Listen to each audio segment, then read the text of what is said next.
जय माता दी। राधे राधे। आइए सुनते हैं दशा माता व्रत में दशा माता की सभी कथाएं एक साथ। दशा माता व्रत की प्रमाणिक कथा के अनुसार प्राचीन समय में राजा नल और दमयंती रानी सुखपूर्वक राज्य करते थे। उनके 2 पुत्र थे। उनके राज्य में प्रजा सुखी और संपन्न थी। एक दिन की बात है कि उस दिन होली दशा थी। एक ब्राह्मणी राजमहल में आई और रानी से कहा, दशा का डोरा ले लो। बीच में दासी बोली, हाँ रानी साहिबा, आज के दिन सभी सुहागिन महिलाएं दशा माता का पूजन और व्रत करती हैं तथा इस डोरे की पूजा करके गले में बांधती हैं, जिससे अपने घर में सुख समृद्धि आती है। अतः रानी ने ब्राह्मणी से डोरा लिया और विधि अनुसार पूजन करके गले में बांध दिया। कुछ दिनों के बाद राजा नल ने दमयंती के गले में डोरा बंधा हुआ देखा। राजा ने पूछा, इतने सोने के गहने पहनने के बाद भी आपने यह डोरा क्यों पहना? रानी कुछ कहती, इसके पहले ही राजा ने डोरे को तोड़कर जमीन पर फेंक दिया। रानी ने उस डोरे को जमीन से उठा लिया और राजा से कहा, यह तो दशा माता का डोरा था। आपने उनका अपमान करके अच्छा नहीं किया। जब रात्रि में राजा सो रहे थे तब दशा माता स्वप्न में बुढ़िया के रूप में आई और राजा से कहा, हे राजा, तेरी अच्छी दशा जा रही है और बुरी दशा आ रही है। तूने मेरा अपमान करना कैसे किया और एक काम जो किया वह अच्छा नहीं किया। ऐसा कहकर दशा माता अंतर ध्यान हो गई। अब जैसे तैसे दिन बीतते गए, वैसे वैसे कुछ ही दिनों में राजा के ठाट बाट, हाथी घोड़े, लाव लश्कर, धन धान्य, सुख शांति सब कुछ नष्ट होने लगे। अब तो भूखे मरने का समय तक आ गया। एक दिन राजा ने दमयंती से कहा, तुम अपने दोनों बच्चों को लेकर अपने मायके चली जाओ। रानी ने कहा, मैं आपको छोड़कर कहीं नहीं जाऊंगी। जिस प्रकार आप रहेंगे उसी प्रकार मैं भी आपके साथ रहूंगी। तब राजा ने कहा, अपने देश को छोड़कर दूसरे देश में चलें। वहाँ जो भी काम मिल जाएगा वही काम कर लेंगे। इस प्रकार नल दमयंती अपने देश को छोड़कर चल दिए। चलते चलते रास्ते में भील राजा का महल दिखाई दिया। वहाँ राजा ने अपने दोनों बच्चों को अमानत के तौर पर छोड़ दिया। आगे चले तो रास्ते में राजा के मित्र का गांव आया। राजा ने रानी से कहा, चलो हमारे मित्र के घर चले। मित्र के घर पहुंचने पर उनका खूब आदर सत्कार हुआ और पकवान बनाकर भोजन कराया। मित्र ने अपने शयन कक्ष में सुलाया। उसी कमरे में मोर की आकृति की खूंटी पर मित्र की पत्नी का हीरो जड़ा कीमती हार टंगा था। मध्य रात्रि में रानी की नींद खुली तो उन्होंने देखा कि वह बेजान खूंटी हार को निगल रही है। यह देखकर रानी ने तुरंत राजा को जगाकर दिखाया और दोनों ने विचार किया कि सुबह होने पर मित्र के पूछने पर क्या जवाब देंगे। अतः यहाँ से इसी समय चले जाना चाहिए। राजा रानी दोनों रात्रि को ही वहां से चल दिए। सुबह होने पर मित्र की पत्नी ने खूंटी पर अपना हार देखा। हार वहां नहीं था। तब उसने अपने पति से कहा, तुम्हारे मित्र कैसे हैं जो मेरा हार चुराकर रात्रि में ही भाग गए? मित्र ने अपनी पत्नी को समझाया कि मेरा पुत्र कदापि ऐसा नहीं कर सकता। धीरज रखो, कृपया उसे चोर मत कहो। आगे चलने पर राजा नल की बहन का गांव आया। राजा ने बहन के घर खबर पहुंचाई कि तुम्हारे भाई भौजाई आए हुए हैं। खबर देने वाले से बहन ने पूछा उनके हाल चाल कैसे हैं। वह बोला दोनों अकेले हैं, पैदल ही आए हैं तथा वे दुखी हाल में हैं। इतनी बात सुनकर बहन थाली में कांदा रोटी रखकर भैया भाभी से मिलने आई। राजा ने तो अपने हिस्से का खा लिया, परंतु रानी ने जमीन में गाड़ दिया। चलते चलते एक नदी मिली। राजा ने नदी में से मछलियां निकालकर रानी से कहा तुम इन मछलियों को भूनो, मैं गांव से परोसा लेकर आता हूँ। गांव का नगर शेख सभी लोगों को भोजन करा रहा था। राजा गांव में गया और परोसा लेकर वहां से चला तो रास्ते में चील ने झपट्टा मारा तो सारा भोजन नीचे गिर गया। राजा ने सोचा कि रानी विचार करने लगी कि राजा तो भोजन करके आ गए और मेरे लिए कुछ भी नहीं लाया। उधर रानी मछलियां भूनने लगी तो दुर्भाग्य से सभी मछलियां जीवित होकर नदी में चली गई। रानी उदास होकर सोचने लगी कि राजा पूछेंगे और सोचेंगे कि सारी मछलियां खुद खा गई। जब राजा आए तो मन ही मन समझ गए और वहां से आगे चल दिए। चलते चलते रानी के मायके का गांव आया। राजा ने कहा तुम अपने मायके चली जाओ, वहां दासी का कोई भी काम कर लेना, मैं इसी गांव में कहीं नौकर हो जाऊंगा। इस प्रकार रानी महल में दासी का काम करने लगी और राजा तेली के घाने पर काम करने लगा। दोनों को काम करते बहुत दिन हो गए। जब होली दशा का दिन आया तब सभी रानियों ने सिर धोकर स्नान किया। दासी ने भी स्नान किया। दासी ने रानियों का सिर गूथा तो राजमाता ने कहा मैं भी तेरा सिर गूथ दूं। ऐसा कहकर राजमाता जब दासी का सिर गूथ रही थी तो तभी उन्होंने दासी के सिर में पद्म देखा। यह देखकर राजमाता की आंखें भर आई और उनकी आंखों से आंसू की बूंदें गिरी। आंसू जब दासी की पीठ पर गिरे तो दासी ने पूछा आप क्यों रो रही हैं? राजमाता ने कहा तेरी जैसी मेरी भी बेटी है जिसके सिर में पद्म था, तेरे सिर में भी पद्म है। यह देखकर मुझे उसकी याद आ गई। तब दासी ने कहा मैं ही आपकी बेटी हूँ। दशा माता के कोप से मेरे बुरे दिन चल रहे हैं, इसलिए यहाँ चली आई हूँ। माता ने कहा बेटी तूने यह बात हमसे क्यों छिपाई? दासी ने कहा माँ मैं सब कुछ बता देती तो मेरे बुरे दिन नहीं कटते। आज मैं दशा माता का व्रत करूंगी तथा उनसे गलती की क्षमा याचना करूंगी।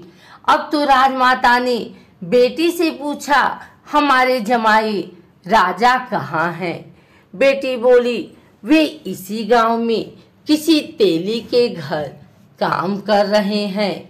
अब गांव में उनकी खोज कराई गई और उन्होंने महल में लेकर आए। जमाई राजा को स्नान कराया, नए वस्त्र पहनाए और पकवान बनवाकर उन्हें भोजन कराया गया। अब दशा माता के आशीर्वाद से राजा नल और दमयंती के अच्छे दिन लौट आए। कुछ दिन वहीं बिताने के बाद अपने राज्य जाने को कहा। दमयंती के पिता ने खूब सारा धन, लाव लश्कर, हाथी घोड़े आदि देकर बेटी जमाई को विदा किया। रास्ते में वही जगह आई जहां रानी ने मछलियों को भूना था और राजा के हाथ से चील के झपट्टे मारने से भोजन जमीन पर आ गिरा। तब राजा ने कहा, तुमने सोचा होगा कि मैंने अकेले भोजन कर लिया होगा, परंतु चील ने झपट्टा मारकर गिरा दिया था।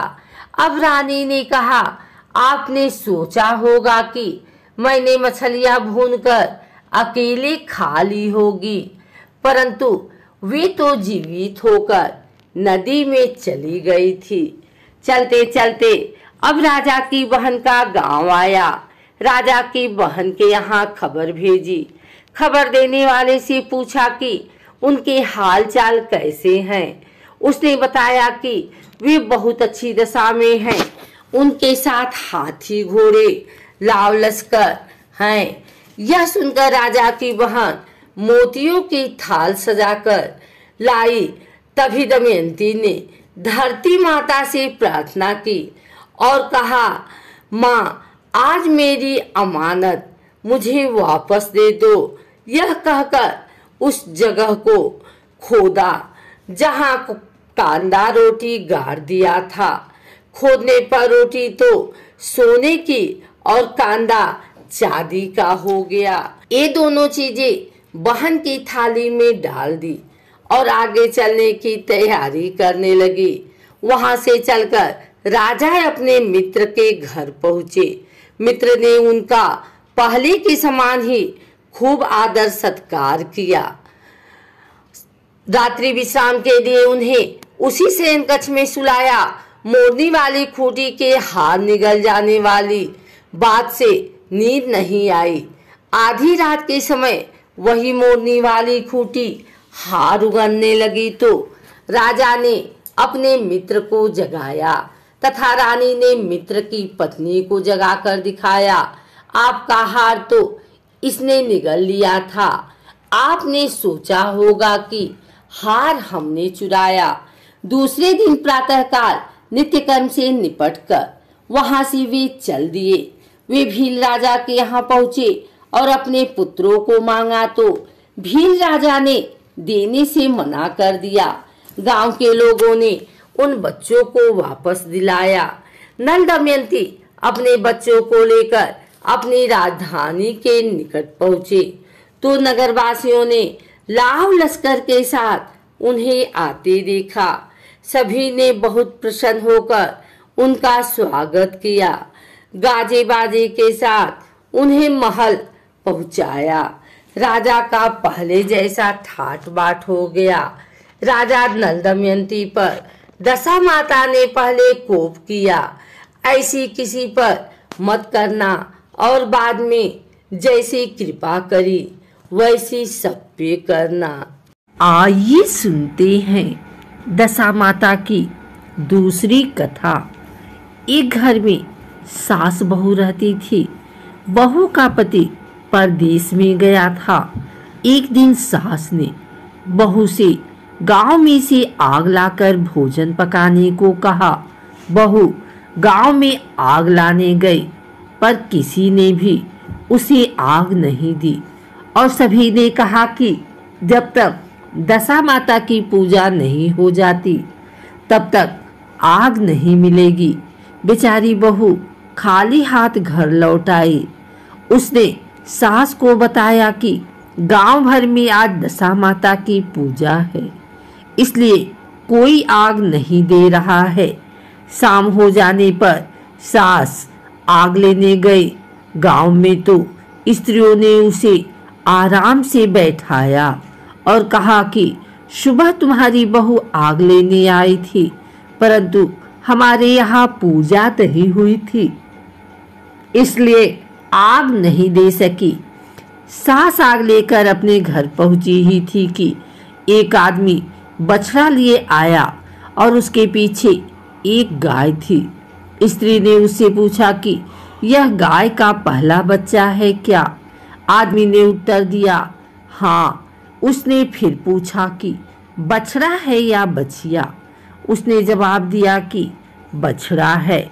सास ने घर जाकर बहू से कहा, आओ हम दोनों भी दशा माता का डोरा लें और व्रत करें। दो सास बहू ने डोरा लिया। सवेरे से व्रत आरंभ किया। 9 व्रत पूरे हो जाने पर 10वें दिन डोरी की पूजा की। सास बहू दोनों ने मिलकर गोल गोल 10-10 अर्थात कुल 20 फेरे बनाए। 21वां बड़ा फेरा गाय को दिया। पूजन समाप्त होने पर सास बहू दोनों पारण करने बैठी। उसी समय बुढ़िया के बेटे ने परदेश से लौटकर दरवाजे पर आवाज लगाई। आवाज सुनकर माँ ने मन में सोचा कि क्या हुआ, थोड़ी देर बेटा दरवाजे पर ही खड़ा रह जाएगा, मैं पारण करने के बाद दरवाजा खोलूंगी। इधर बहू ने आवाज सुनी तो उसे रुकने का साहस न हुआ। अपनी थाली का अन्न इधर उधर करके झट से पानी पीकर उठ खड़ी हुई। उसने जाकर दरवाजा खोला। पति ने उससे पूछा कि अम्मा कहाँ हैं? बहू ने उत्तर दिया कि वह तो अभी पारण कर रही हैं। तब पति बोला, मैं तुम्हारे हाथ का जल भी नहीं पीऊंगा, क्योंकि मैं 12 बरस से घर आया हूँ। इतने दिनों न जाने तुम किस प्रकार रही होगी। अम्मा आएंगी, वह जल लाएंगी, तभी जल पीऊंगा। यह सुनकर स्त्री चुपचाप बैठ गई। इतने में उसकी अम्मा पारण करके अपनी थाली धोकर पी चुकी। तब वह लड़के के पास गई। लड़के ने माँ के पैर छुए। अम्मा उसे आशीर्वाद देकर बेटे को घर में ले आई।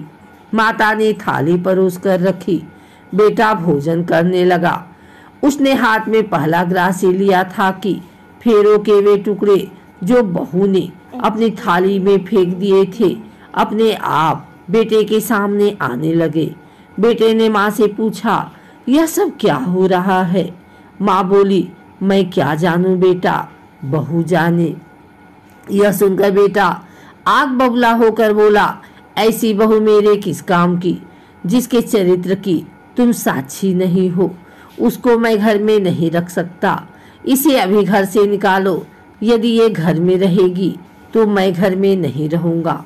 माँ ने बेटे को व्रत के पालन का शबहाल बताकर हर तरह से समझाया, परंतु वह मानने को तैयार नहीं हुआ। वह यही कहता रहा कि इसे घर से बाहर करो तो मैं रह सकता हूँ। माँ ने सोचा, बहू को थोड़ी देर के लिए बाहर कर देती हूँ। जब लड़के का गुस्सा उतर जाएगा तब बहू को बुला लूंगी। बुढ़िया ने बहू से कहा, देहरी के बाहर जाकर पेड़ के नीचे थोड़ी देर के लिए खड़ी हो जा। जब बहू पेड़ के नीचे खड़ी हुई तो पेड़ बोला, मुझसे हटकर खड़ी हो, मैं दशा माता के विरोधी को छाया नहीं दे सकता। इस पर वह वहां से चलकर घड़ौची के पास गई। घड़ौची बोली, मुझसे हटकर खड़ी हो, मुझ पर इतना भार घड़ों का नहीं है जितना तेरा है। वह यहाँ से हटकर घूरे के ढेर पर खड़ी हो गई। घूरे का ढेर बोला, मुझ पर इतना भार कूड़े का नहीं है जितना तेरा है, चल यहाँ से हटकर कहीं और खड़ी हो जा। इस प्रकार उसे कहीं भी खड़ा नहीं होने दिया गया। वह अपने मन में बहुत दुखी हुई। वह जंगल में चली गई। जंगल में भूखी प्यासी घूमती फिरती एक सूखे कुएं में गिर पड़ी। वह उसमें गिरी, परंतु उसे चोट नहीं आई। वह नीचे बैठ गई। अचानक राजा नल वहां शिकार खेलते खेलते पहुंच गए। उनके साथी बिछुड़ गए थे। वह प्यास के कारण उसी कुएं पर आए जिसमें वह स्त्री बैठी थी। राजा नल के भाई ने कुएं में पानी के लिए लोटा डाला तो उस स्त्री ने लोटे को पकड़ लिया। भाई ने नल से कहा कि इस कुएं में किसी ने लोटा पकड़ लिया है।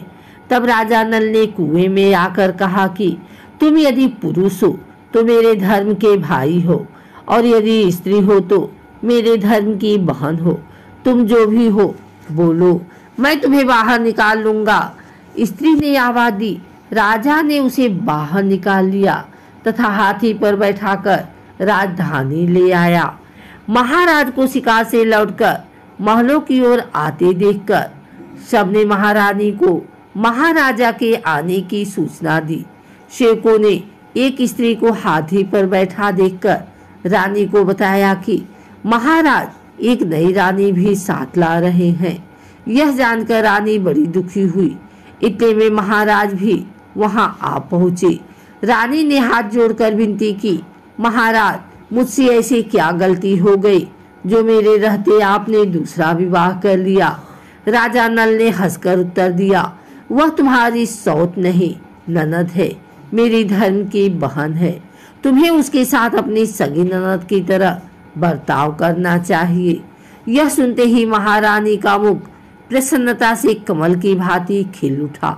वह बोली, अब तक मैं ननद का सुख नहीं जानती थी।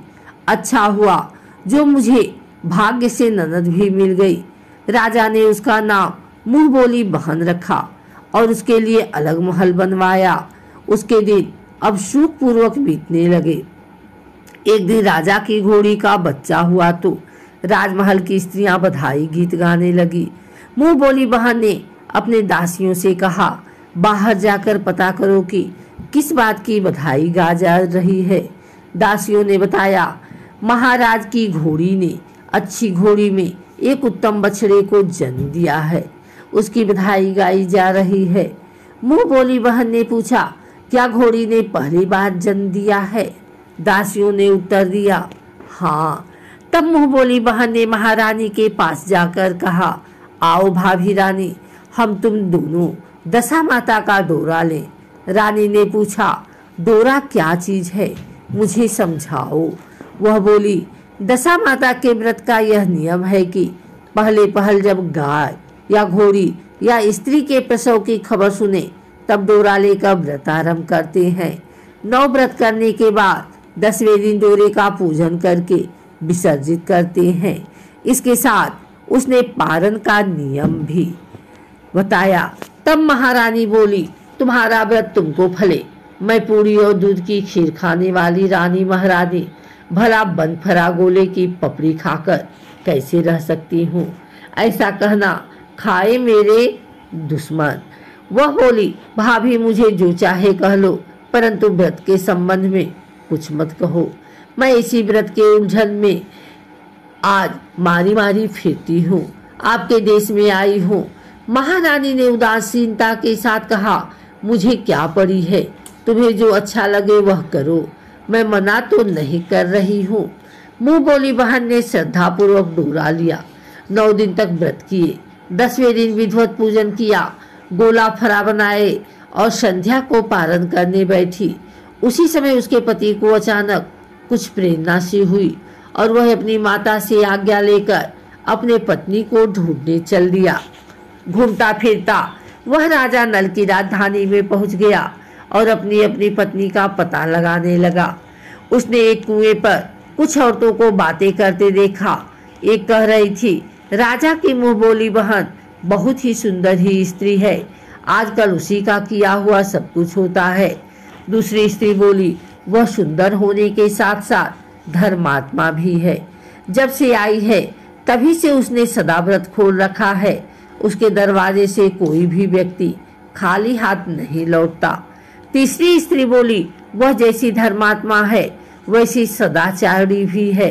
चौथी स्त्री बोली, वह सदाचारी और सर्वप्रिय भी है, सारी प्रजा उससे खुश है। 5वीं स्त्री बोली, यह सब तो सही है, परंतु अब तक यह पता नहीं चला कि वह कौन है और कहाँ की रहने वाली है। उन औरतों की बात सुनकर वह साधु के वेश में राजा नल की मुंह बोली बहन के महल के द्वार पर जा पहुंचा। वहां उसने भिक्षा के लिए आवाज लगाई तो द्वारपाल उसे भिक्षा देने लगा। उसने द्वारपाल के हाथों से भिक्षा लेने से मना कर दिया और बोला, भिक्षा देने वाली स्वामिनी के हाथ से ही भिक्षा ग्रहण करूंगा, नहीं तो अपने रास्ते चला। तब द्वारपाल ने उसे कहा, इस समय वह दशा माता का व्रत करके पारण कर रही हैं, पारण समाप्त होने के बाद ही वह तुमको भिक्षा दे सकती हैं, तब तक तुम इंतजार करो। वह चुपचाप बैठकर इंतजार करने लगा। पारण कर लेने के बाद वह मुट्ठी भर मोती लेकर आई, परंतु सामने अपने पति को पल्ला फैलाए देखकर वह मुस्कुराती हुई लौट गई। दोनों ने एक दूसरे को पहचान लिया था। महारानी ने मुंह बोली ननद को मुस्कुराते देखकर कहा, जब से तुम आई हो आज तक मैंने मुस्कुराते नहीं देखा। आज इस साधु को देखकर हंसने का क्या कारण है? मुंह बोली बहन ने उत्तर दिया कि वह साधु हमारे घर का है। रानी ने पूछा, तब वह ऐसे क्यों आया है? उसने कहा, वह अभी मेरा पता लगाने आया है। महारानी ने राजा नल से कहा, तुम्हारी मुंह बोली बहन के घर के लोग आए हैं। राजा ने कहा, उनसे कह दो कि अभी यहाँ से घर जाकर वहां से हमारी हैसियत से आए, तब तो बहन की विदाई करूंगा। राजा नल की मुंह बोली बहन का पति घर जाकर अपनी माँ से बोला, तुम्हारी बहू राजा नल के यहाँ उसकी बहन बनकर रह रही है। वह रोज सदा व्रत करती है और नियम धर्म से दिन बिताती है। तब उसकी माता ने उसे आज्ञा दी कि बहू को ले आओ। वह डोली पिनस बाजे गाजे कहार आदि के साथ यथाचित सज धज कर राजा नल की राजधानी को चल दिया। राजा ने उसका यथोचित आदर सत्कार किया और कुछ दिन मेहमानी में रखकर विधि पूर्वक बहन की विदाई की। जब वह महल के बाहर निकल चलने लगी तो महल भी उसके पीछे पीछे चलने लगा। तब महारानी बोली, ननद जी तुम चली और मेरा महल भी ले चली, जरा पीछे मुड़कर तो देखती जाओ। जे भी उसने पीछे मुड़कर देखा तो राजा का संपूर्ण राजसी वैभव अचानक लुप्त हो गया। राजा की मुंह बोली बहन तो अपने पति के साथ आनंद से रहने लगी, परंतु राजा नल व रानी का यह हाल हो गया कि वे दोनों कमरी कतरी ओढ़े फिरने लगे। उनके भोजनालय में पते खड़खड़ाने लगे। राजा नल ने रानी से कहा, अब हमें यहाँ से कहीं दूसरी जगह चले जाना चाहिए। रानी पतिव्रता स्त्री थी, उसने राजा की आज्ञा मान ली। चलते चलते वे एक गांव के पास पहुंचे। वहां पर बेरी के पेड़ पर बेर लगे हुए थे। राजा रानी दोनों भूखे थे। उन्होंने बेरी को उठाया तो बेर लोहे के हो गए। इस प्रकार राजा रानी जिस वस्तु को भी हाथ लगाते वह कंकड़ पत्थर में बदल जाते थे। इतना पर भी राजा रानी आगे बढ़ते गए। रास्ते में उन्हें एक व्यापारी मिला। व्यापारी ने राजा रानी को पहचान लिया। उसने राजा रानी के भोजन के लिए सेर भर आटा दिया। वे आटा लेकर नदी के किनारे गए। वहां रानी भोजन बनाने लगी और राजा नल स्नान करने चले गए। उस नदी में मछुआरे मछलियां पकड़ रहे थे। मछेरों ने राजा को 4 मछलियां दी। रानी ने मछलियां भूनकर रोटियां बना ली। राजा नल भोजन करने बैठे तो रोटियां ईंट में परिवर्तित हो गई और मछलियां उछलकर नदी में चली गई। वहां से चलकर राजा रानी अपनी मुंह बोली बहन के यहाँ गए। बहन को जब पता चला कि भाई भाभी आए हैं तो उसने सेवकों से पूछा, कैसे आए हैं? सेवकों ने कहा, भिखारियों के हाल में आए हैं। यह सुनकर उसे बड़ी लज्जा आई। उसने राजा रानी को एक कुम्हार के यहाँ ठहरा दिया। शाम को थाल सजाकर बहन स्वयं भाभी से मिलने कुम्हार के घर गई। उसने भाभी के सामने थाल रखा तो भाभी ने कहा कि इस थाल में जो कुछ भी है उसे कुम्हार के चक्के के नीचे रख दो और चली जाओ। ननद थाल का सामान चक्के के नीचे रखकर चली गई। थोड़ी देर में राजा ने आकर रानी से पूछा, कहो बहन आई थी, क्या लाई थी? रानी ने कहा, आई तो थी, पर जो कुछ लाई थी मैंने इस चक्के के नीचे रखवा दिया है। राजा ने वहां देखा तो वहां कंकड़ पत्थरों के सिवाय कुछ भी नहीं था। राजा को समझते देर नहीं लगी कि यह सब बुरी दशा के कारण है। भला वह मेरे लिए कंकड़ पत्थर क्यों लाएगी? अब राजा रानी वहां से चलकर अपने मित्र के घर गए। मित्र को लोगों से पता चला तो उनसे पूछा, कैसे आना हुआ? उन्होंने उत्तर दिया, भिखारियों के हाल में आए हैं। मित्र ने दुखी होकर कहा, कोई बात नहीं, जैसे आए वैसे अच्छे आए, आखिर मित्र हैं, उन्हें महलों में ले आओ। मित्र ने उन दोनों का स्वागत किया, स्वादिष्ट भोजन कराया। एक कमरे में उनके लिए पलंग बिछवा दिए। उस कमरे में एक खुटी पर 9 लखा हार टंगा था। आधी रात के समय राजा तो सो गए, परंतु रानी जाग रही थी। रानी ने देखा कि हार वाली खूंटी के पास दीवार में एक मोर का चित्र बना हुआ है। मोर धीरे धीरे हार को निगल रहा है। रानी ने राजा को जगाकर वह दृश्य दिखाया। राजा ने सोचा, यहाँ से चुपचाप भाग चलना चाहिए, नहीं तो सवेरे चोरी का कलंक लगेगा। तब मित्र को क्या मुख दिखाएंगे। बेचारे राजा और रानी उठकर जंगल की तरफ चले गए। दोनों चलते चलते एक दूसरे राजा की राजधानी में पहुंच गए। वहां अतिथि और भिक्षुओं को सदाव्रत दिया जाता था। वे दोनों भी सदाव्रत लेने गए, परंतु उस समय सदाव्रत बंद हो चुका था। वहां के अधिकारियों ने कहा, यह लोग न जाने कहां से अभागे आए हैं कि इन्हें देने के लिए कुछ भी नहीं बचा, फिर भी इन्हें एक मुट्ठी चने दे दो। उन्होंने इस प्रकार से अनादर और कड़वी बातें सहित दान लेना अस्वीकार कर दिया। वे दानाध्यक्ष की निंदा करते हुए बोले कि ऐसी कंजूसी है तो सदाव्रत देने का नाम ही क्यों करता है।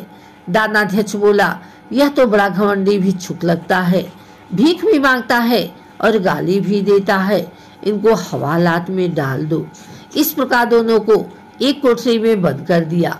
एक एक मुट्ठी चने दोनों को खाने के लिए मिलने लगे। जिस कोठरी में राजा रानी बंद किए गए थे, उसी के पास आम रास्ता था। एक जमादारनी राजा की घुड़साल साफ कर उसी रास्ते से निकला करती थी। एक दिन वह बहुत देर से निकली। रानी उससे पूछने लगी कि आज तुम्हें इतनी देर कैसे हो गई। वह बोली कि आज राजा की घोड़ी के बछड़ा हुआ था, उसकी टहल में देर हो गई। रानी ने पूछा कि घोड़ी का पहला प्रसव है क्या। जमादारनी ने बताया, पहली बार। रानी ने फिर पूछा, बछड़ा हुआ है या बछड़ी। जमादारनी ने बताया कि बहुत अच्छा बछड़ा हुआ है। यह सुनकर रानी ने राजा से कहा, एक बार मैंने तुम्हारी मुंह बोली बहन के डोरे का अनादर किया था, उसी दिन से हमारी दशा बदल गई। मैं आज दशा माता का डोरा लेना चाहती हूँ। राजा ने कहा, परंतु यह पूजा की सामग्री कहाँ से आएगी, उसके नियम धर्म का पालन कैसे होगा। रानी ने उत्तर दिया, दशा माता की सब कुछ करेंगी, मैं तो उन्हीं का नाम लेकर डोरा लेती हूँ, फिर जो होगा देखा जाएगा। रानी ने नोतार राजा की पगड़ी से और एक तार अपने आंचल का लेकर अपना डोरा तैयार किया और उसे समय से व्रत करने लगी। थोड़ी देर में ही वहां का राजा अपनी घोड़ी को देखने के लिए उसी रास्ते से निकला। राजा ने नल दंपति को देखा तो कोठरी में बंद देखकर पूछा कि वे लोग कौन हैं और इनका क्या अपराध है। पहरेदारों ने कहा, ये लोग भिक्षा लेने आए थे, ये आपको आशीर्वाद देने के बदले गालियां देते थे, इसी कारण दानाध्यक्ष ने इन लोगों को कैद में डाल दिया है। राजा ने कहा, यह तो इनका कोई अपराध नहीं है, इनको मनोवांछित भिक्षा नहीं मिली होगी, इसलिए ये गालियां देने लगे होंगे।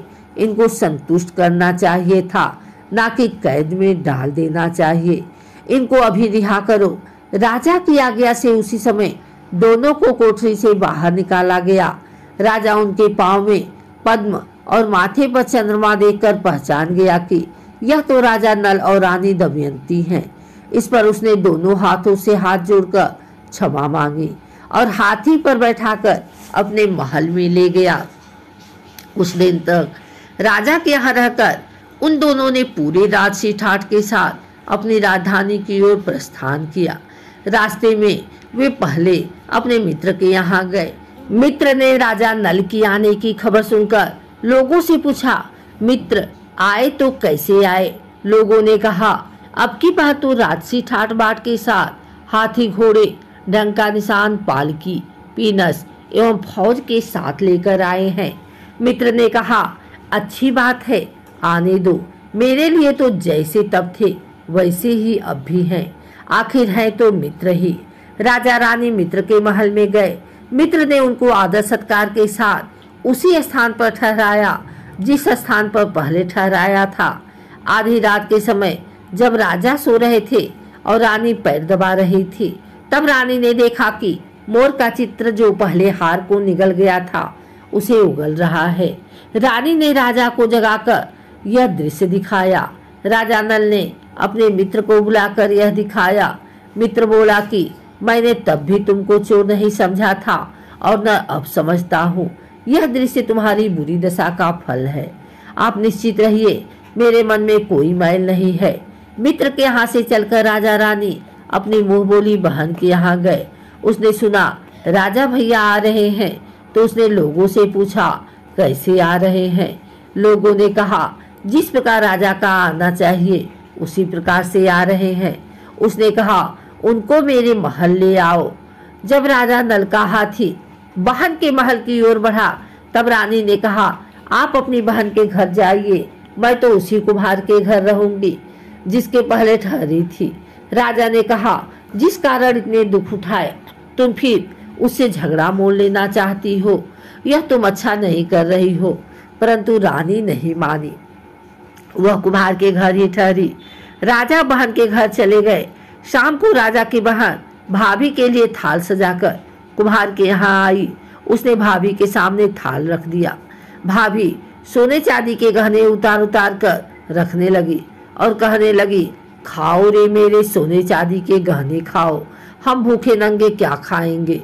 यह उलाहना सुन ननद बोली यह उलाहना किसे देती हो, मुझसे उस समय जो हुआ कुछ हो सका वो उस समय लाई थी, वही अब भी लाई हूँ। विश्वास न हो तो चक्के के नीचे अब भी देख लो। सचमुच चक्के के नीचे देखा तो वहां पर मणिक मोतियों का ढेर लगा था। रानी यह सब देखकर सन रह गई। वह बोली ननद जी तुम्हारा कोई दोष नहीं है, यह तो हमारी बुरी दशा का परिणाम था। रानी ने ननद का लाया सब सामान तथा उनमें अपनी तरफ से कुछ और जवाहरात मिलाकर ननद को वापस कर दिया। परंतु ननद को पूजा का न्योता देना भूल गई। वहां से चलकर राजा सुरा गाय के पास आए। गाय ने सेना सहित राजा को भरपेट दूध पिलाया। वहां से आगे चलकर वे नदी के तट पर पहुंचे तो वहां पड़ाव डाला। भोजन बनवाया गया। जब राजा भोजन करने बैठे तो उसी समय नदी में उछलकर गिरी हुई भुनी भुनाई मछलियां अपने आप थाली में गिर पड़ी। वह रोटियां जो ईंट बन गई थी फिर से रोटियां बन गई। राजा ने कहा यह सब क्या हो रहा है, कुछ समझ में नहीं आता। रानी ने बताया कि ये रोटियां और मछलियां वे ही हैं जो उस दिन हमें नसीब नहीं हुई थी। मैं यदि आपसे उस समय कहती कि तली हुई मछलियां जल में उछल गई और रोटियां ईंट बन गई तो आप कदापि भी इसे सच नहीं मानते। इसी कारण मुझे बहाना बनाना पड़ा था। अब राजा रानी अपने राजधानी की ओर आगे बढ़े। जब राजा की फौज अपनी राजधानी के समीप पहुंची तो वहां के लोगों ने समझा कि दूसरे राजा ने राजधानी पर आक्रमण कर दिया है। वे घबरा गए। वहां के लोग नजराना लेकर राजा से मिलने गांव के बाहर आए। परंतु यह क्या, यह तो अपने राजा हैं। लोगों का प्रसन्नता का ठिकाना न रहा। वे श्रद्धा भक्ति के साथ महाराज के आगे चलकर उन्हें उनके महल में ले गए। राजा रानी ने महल में प्रवेश किया। रानी ने तुरंत दशा माता की पूजा का प्रबंध किया। उसने उस पूजा में नगर की सब सौभाग्यवती स्त्रियों को बुलाया। भगवती के भोग के लिए सब प्रकार के पकवान बनवाए और आटे की 10 बत्तियां, 10 शक्कर की गुंजिया और 10 अठवाइयां सुहागिनों के आंचल में डाली। सुहागिनों का श्रृंगार करके दशा माता की पूजा आरंभ हुई। कलश स्थापित करके दीपक को जलाया गया, परंतु उसकी बाती जली नहीं। इस पर पंडितों ने कहा कि कोई न्योता पाने वाला न्योतने की वो तो नहीं रह गया है, स्मरण किया जाए, उसके आने पर दीपक जल जाएगा। रानी ने सोच विचार कर बताया कि ननद न्योतने से रह गई है। पंडितों ने कहा कि उसे फौरन बुलाया जाए। राजा ने अपना दूरतगामी रथ भेजकर अपने मुंह बोली बहन को बुलवाया। उसके आते ही कलश का माणिक दीपक प्रज्वलित हो गया। बड़ी धूमधाम से पूजा की गई। अंत में सुहागिनों को भोजन कराकर विदा किया गया। उसी समय राजा ने राज्य में आज्ञा जारी की, मेरी प्रजा के लोग दशा माता का व्रत किया करें। भगवती माता ने जिस प्रकार राजा नल के दिन फेरे उसी प्रकार सबके दिन फेरे। आइए सुनते हैं दशा माता की तीसरी कथा। इस कथा को सुनने मात्र से सभी मनोकामना होती है पूर्ण। एक सास बहू थी। एक दिन सुबह सुबह सास ने बहू से कहा, जाओ आग लाकर भोजन बनाओ, बड़ी भूख लगी है। बहू हाथ में कंडा लेकर आग लेने गांव में गई। उस दिन गांव भर में दशा माता की पूजा थी, इसलिए किसी के यहाँ से भी उसे आग नहीं मिली। वह खाली हाथ लौटकर आई।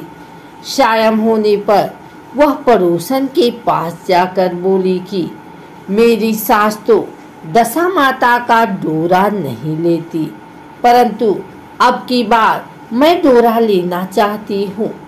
मुझे पूजन की विधि बता देना। दोबारा जब डोरा लेने का समय आया तो बहू ने सास को बिना बताए दशा माता का डोरा ले लिया। 9 दिन वह किसी न किसी बहाने पड़ोसन के घर जाकर कथा सुनते रही। 10वें दिन उसे चिंता सताने लगी कि अब मैं पूजा कैसे करूंगी। वह मन ही मन दशा माता क्या ध्यान धरकर सोचने लगी कि आज सास कहीं बाहर चली जाए तो मैं शांतिपूर्वक पूजा कर लूं। दशा माता की कृपा से सास बहू से बोली, मैं आज खेतों में जा रही हूँ, यदि मुझे आने में देर हो जाए तो तुम मेरे लिए खेत पर खाना ले आना। बहू के मन की मुराद पूरी हो गई। वह तो यही चाहती ही थी। उसने सास से कहा कि आप निश्चिंत होकर जाइए, घर का सारा काम मैं निपटा दूंगी। सास के जाते ही बहू ने स्नान कर दशा माता की पूजा की। इसके बाद वह पूजा की सामग्री मिट्टी के गोले में रखकर उसे सिलाने के लिए ले जाने लगी थी कि उसकी सास खेतों से वापस आ गई। सास को देखकर बहू ने जल्दी से उस गोले को मटकी में छिपा दिया। उसने सोचा कि उचित समय पर गोले को दही से निकालकर विसर्जित कर दूंगी। सास ने आते ही बहू से कहा, तुम मुझे खाना देने क्यों नहीं आई? अब तक क्या कर रही हो? बहू ने कहा कि आज मैंने सर के बाल धोए थे, उनके सूखने की देर लग गई, इस कारण भोजन बनाने में देर हो गई। मैं थाली लगाती हूँ, आप भोजन कर लीजिए। सास का गुस्सा कुछ ठंडा हुआ। वह पैर धोकर चौके पर बैठी ही थी कि उसका बेटा भी आ गया। वह भी माता के साथ भोजन करने बैठ गया। सास भोजन करके उठना ही चाहती थी कि उसका बेटा बोला, मुझे तो दही चाहिए। सास ने बहू से दही देने के लिए कहा। बहू बोली, मैं तो रसोई में हूँ, आप ही इन्हें दही दे दें। सास हाथ धोकर दही लेने गई, परंतु जैसे ही उसने छाछ की मटकी उठाई तो उसमें कुछ खड़खड़ाने की आवाज़ आई। उसने हाथ डालकर देखा तो उसे एक बड़े सोने का गोल मिला। सास ने आश्चर्य से बहू से पूछा, इस छाछ की मटकी में यह सोने का गोला कहाँ से आया? इसे तुम कहाँ से चुरा कर लाई हो? यहाँ क्यों छिपा कर रखा है? मैं समझ गई कि इसी वजह से तुम छाछ देने नहीं उठी। इसका भेद बताओ। बहू बोली, मुझे कुछ नहीं पता, मेरी दशा माता जाने। मैंने आपको बताए बिना दशा माता का डोरा लिया था और उनकी पूजा की थी। आपके आ जाने के कारण मैं डोरे को विसर्जित करने नहीं जा सकी। आपके डर से मैंने इसे छाछ की मटकी में छिपा दिया था। दशा माता ने इसे सोने का बना दिया, मैं इसमें क्या कर सकती हूँ? सास ने बहू को गले लगा लिया और कहा, अब मैं भी तुम्हारे साथ डोरा लूंगी और विधिवत व्रत और पूजा किया करूंगी। हे दशा माता, जैसे तुमने इनको दिया वैसे ही सब भक्तों पर कृपा करना। आइए सुनते हैं दशा माता व्रत कथा 4। एक साहूकार था। उसके परिवार में 5 पुत्र, उनकी बहुएं तथा एक पुत्री थी। पुत्री का विवाह हो चुका था, परंतु उसका गौना नहीं हुआ था। इस कारण वह भी अपनी माता पिता के घर में रह रही थी। एक दिन साहूकार की पत्नी दशा माता का डोरा ले रही थी। उसकी बहुओं ने भी डोरे लिए। बहुओं ने अपने सास से पूछा कि क्या ननद के लिए भी डोरा लेना है। सास ने कहा हाँ। इस पर बहुओं ने कहा कि उनकी तो विदाई होने वाली है, यदि व्रत से पहले ही विदा हो गई तब क्या होगा। सास ने उत्तर दिया, मैं व्रत का सारा सामान साथ में रख दूंगी, वह अपने ससुराल में पूजा कर लेगी। ऐसा ही हुआ। उसके ससुराल से लेने उसका पति आ गया। माँ ने बेटी को विधि पूर्वक विदा किया और उसकी पालकी में पूजा का सब सामान रखवा दिया। लड़की जब अपने ससुराल पहुंची तो उसे घर के आंगन में गलीचा बिछाकर बैठाया गया। आस पड़ोस की महिलाएं नई बहू को देखने आने लगी। सब उसकी सुंदरता और गहने कपड़ों की तारीफ करने लगी। किसी की निगाह उसके गले में बंधे डोरे पर पड़ गई। वह बोली, बहू की माँ बड़ी टुटके वाली है। सबकी निगाहें उसकी बात सुनकर उसके गले में पड़े डोरे पर पड़ी। सभी स्त्रियां डोरे के बारे में अपनी अपनी राय प्रकट करने लगी। शाम को सास, ननद, देवरानी, जेठानी, घर की सभी स्त्रियां भी उसी डोरे की चर्चा करने लगी। सब डोरे की निंदा कर रही थी। सुबह से शाम तक डोरे के बारे में सुनते सुनते बहू का दिमाग खराब हो गया। उसने डोरे को गले से उतारकर जलती हुई आग में डाल दिया। डोरे के जलते ही सारे घर में आग लग गई। घर में रखा सब धन जल गया। सब आदमी अपने प्राण बचाकर घर से बाहर भागे। अब घर में केवल नई बहू और उसका पति रह गया। बाकी सब भाग गए। घर का सारा सामान जल गया था। घर में अब न खाने को अन्न था और न ही पहनने के लिए वस्त्र बचे थे। इसलिए दोनों पति पत्नी गांव छोड़कर रोजगार खोजने चल दिए। चलते चलते वे उसी गांव में पहुंच गए जहां की वह लड़की थी। लड़की ने अपने पति से कहा, तुम यहाँ भाड़ झोंको और मैं भी कोई काम ढूंढती हूँ। पत्नी का कहना मानकर वह बाढ़ झोंकने लगा और वह स्वयं एक कुएं पर जाकर बैठ गई। उस कुएं पर सारे गांव की स्त्रियां पानी भरने आया करती थी। उस लड़की की भाभियां उस कुएं पर पानी भरने आई, परंतु उन्होंने अपनी ननद को नहीं पहचाना।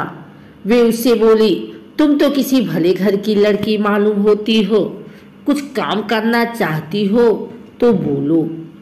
लड़की बोली, काम तो करूंगी परंतु कोई नीच काम नहीं करूंगी। बड़ी भाभी बोली, हमारी ननद ससुराल चली गई है, तुम हमारे बच्चों की देखभाल करती रहना और हमारे घर से सीधा लेकर अपना भोजन बना लिया करना। लड़की इस काम के लिए राजी हो गई। लड़की की भाभियां अपने घर आई और सास से बोली, कुएं पर एक अनाथ लड़की बैठी है, वह हमारे घर रहने और बच्चों की देखभाल करने को राजी है। आप कहो तो हम उसे रख ले। सास ने कहा, खुशी से रख लो, परंतु आपस में कलह मत करना। सब बहुएं राजी हो गई। वे वापस कुएं पर आई और उसे घर ले आई। वह अपने भतीजे और भतीजियों की देखभाल करने लगी और अपना जीवन निर्वाह करने लगी। एक दिन दशा माता का डोरा लेने का अवसर आया। सास के कहने पर सब बहुओं ने डोरा लिया। बहुओं ने सास से पूछा कि क्या इस लड़की के लिए भी डोरा लेना है। सास ने कहा, हाँ, बहुओं ने कहा, इसी प्रकार अपने ननद जी के लिए भी डोरा ले लिया था, परंतु पूजा से पहले ही उनकी विदाई हो गई। अब इस लड़की को डोरा दिलाना चाहती हो? यदि यह पूजा से पहले चली गई तो क्या होगा? सास बोली, तुम्हारी ननद ने अपने घर जाकर पूजा की होगी। यह लड़की पूजा होने तक इसी घर में रहेगी, तू अपने आप पूजा में शामिल हो जाएगी और यदि कहीं चली गई तो वहां पर ही पूजा कर लेगी। सर्वसम्मति से लड़की ने भी दशा माता का डोरा ले लिया। 9 दिन तक वह दशा माता की कहानी तथा व्रत पूजन में शामिल होती रही। 10वें दिन लड़की की माता व बहुओं ने सर से स्नान किया और घर में चौका लगाया तथा पूजन की तैयारी करने लगी। लड़की बहुओं से बोली, यदि कोई पुराना कपड़ा मिल जाए तो मैं भी स्नान कर लूं। बहुओं ने अपनी सास से पूछकर अपनी ननद की साड़ी उस लड़की को दे दी। अपनी पुरानी साड़ी लेकर वह स्नान करने गई।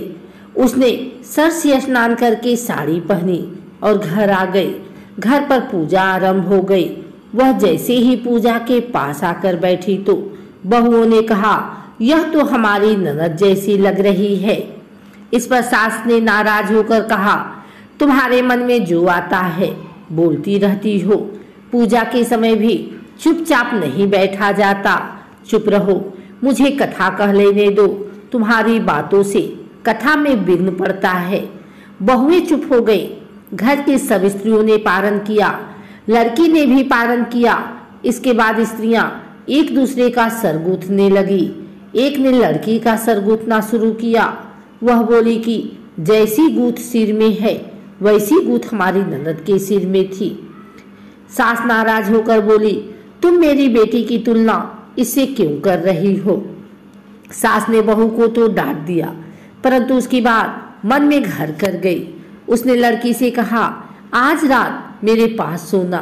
रात तो जब बहुएं सो गई तो उसने लड़की से पूछा, तुम्हारे पीहर में कभी कोई था? उसने जवाब दिया, मेरे 5 भाई और भाभियां, तुम जैसे माता पिता थे। उसने फिर पूछा, क्या हुआ? लड़की बोली, पीहर में मैंने दशा माता का डोरा लिया था। उनके पूजन से पहले ही ससुराल के लिए विदा हो गई। ससुराल में पहुंचकर मेरे गले में पड़े डोरे को देखकर वहां की स्त्रियां हंसी उड़ाने लगी। तब मैंने उस डोरे को आग में डाल दिया। उस डोरे के साथ सारा घर जलकर भस्म हो गया। सब लोग भाग गए। हम दोनों भागकर इस गांव में आ गए। उसकी मां ने पूछा कि तुम्हारा पति कहाँ है? लड़की ने कहा, वह भर भूजे के यहाँ भाड़ झोंकते हैं। दशा माता के प्रकोप से हमारी ये हालत हो गई है। वह समझ गए कि यह लड़की कोई और नहीं, उनकी बेटी ही है। तब उसने अपने 5 बेटों को बुलाकर कहा कि यह तुम्हारी छोटी बहन है। सवेरा होते ही माता के कहने पर 5 भाई भर भूजे के यहाँ से अपने बहनोई को लेकर आए। उन्होंने उसको स्नान कराया और उत्तम वस्त्र पहनने को दिए। कपड़े पहनकर वह सुंदर शाहूकार दिखाई देने लगा। वह कुछ दिन ससुराल रहकर अपने घर चला गया। घर पहुंचकर उसने देखा कि सब लोग पहले की तरह सुखपूर्वक रह रहे हैं। इसके बाद वह अपने ससुराल आया और अपनी पत्नी को विदा कराकर घर ले गया। वह अपनी दशा पर विचार करती हुई जा रही थी। मार्ग में एक नदी पड़ी। उस नदी में स्नान करके अप्सराएं दशा माता का डोरा ले रही थी। उनके पास एक डोरा बच गया था। वह अप्सराएं बोली, यदि इस डोली में कोई उच्च वर्ग की स्त्री हो तो उसे ये डोरा दे दे। उन्होंने डोली के पास जाकर पता किया और वह डोरा उस लड़की को दे दिया। जब लड़की अपने ससुराल पहुंची तो सास थाल सजाए, ननद कलश लिए और देवरानी जेठानी अन्य मांगलिक वस्तुएं लिए उसका स्वागत करने के लिए खड़ी थी। नेक दस्तूर हो जाने के बाद लड़की को आसन पर बैठाया गया। आसन पर बैठने के बाद लड़की ने कहा, आप लोगों ने पहली बार दशा माता के डोरे के लिए अपशब्द कहे थे, जिसका फल ये हुआ कि घर के सब लोग बिछुड़ गए तथा घर का धन धान्य जलकर स्वाहा हो गया। बड़ी मुसीबतें उठाने के बाद अब अच्छे दिन आए हैं। आप में से कोई भी अब मेरे दशा माता डोरे की निंदा करने की भूल न करे। जब मेरा व्रत पूरा हो जाएगा तब सब श्रद्धा पूर्वक पूजा करें। सबने खुशी खुशी उसकी बात मान ली। 9 दिन तक व्रत चलता रहा। 10वें दिन विधि पूर्वक डोरे की पूजा की गई। 7 सुहागिनों को न्योता दिया गया। उनका श्रृंगार करके आंचल भरा गया। इस प्रकार दशा माता का पूजन समाप्त हुआ। जिस प्रकार दशा माता ने उस लड़की के दिन फेरे, वैसे ही वह सब पर दया करे। आइए सुनते हैं दशा माता की 5वीं कथा। एक राजा की 2 रानियां थीं। राजा की प्यारी रानी को लक्ष्मी कहा जाता था और दूसरी रानी को रानी होने पर भी कुलक्ष्मी कहा जाता था। एक दिन लक्ष्मी रानी क्रोध होकर लकड़ी का पटा ले मलिन कपड़े पहनकर कोप भवन में जा लेटी। राजा ने लक्ष्मी से पूछा, तुम कोप भवन में क्यों पड़ी हो? तुम क्या चाहती हो? रानी बोली, कुलक्ष्मी को देश निकाला दिया जाए। कुलक्ष्मी रानी थी, इसलिए उसे निकाला देने से राजा की बदनामी होने का डर था। इसलिए रानी को पीहर छोड़कर आने की बात सोची गई थी। राजा ने पटरानी को एक रथ में सवार कराया और स्वयं घोड़े पर चढ़कर रथ के साथ चलने लगा। एक बीहड़ जंगल में पहुंचकर राजा ने रथ को रुकवाया। पालकी ढोने वालों को वहां से हट जाने को कहा गया। राजा रानी को उस जंगल में छोड़कर घोड़े पर सवार होकर अपने महल में आ गया। कुलक्ष्मी को बाट जोहते जोहते सारी रात बीत गई। रानी को प्यास लगी। वह रथ से उतरकर पानी की तलाश में चल दी। रानी ने आसपास पानी खोजा, परंतु उसे कोई जलाशय नहीं दिखाई दिया। रानी ने एक सारस के जोड़े को एक तरफ जाते देखा। रानी कुलक्ष्मी सारस के जोड़े के पीछे चल दी। चलते चलते वह एक नदी के किनारे पहुंच गई। रानी ने सोचा, यदि यहीं से निवृत्त होकर नदी के किनारे पहुंच जाती। कुलक्ष्मी सारस के जोड़े के साथ साथ ही नदी के किनारे पहुंच गई। रानी ने नदी में स्नान किया और जल पीकर अपनी प्यास बुझाई। उस समय कुछ अन्य स्त्रियां भी स्नान कर रही थी। स्नान करने के बाद उन स्त्रियों ने दशा माता का डोरा लिया।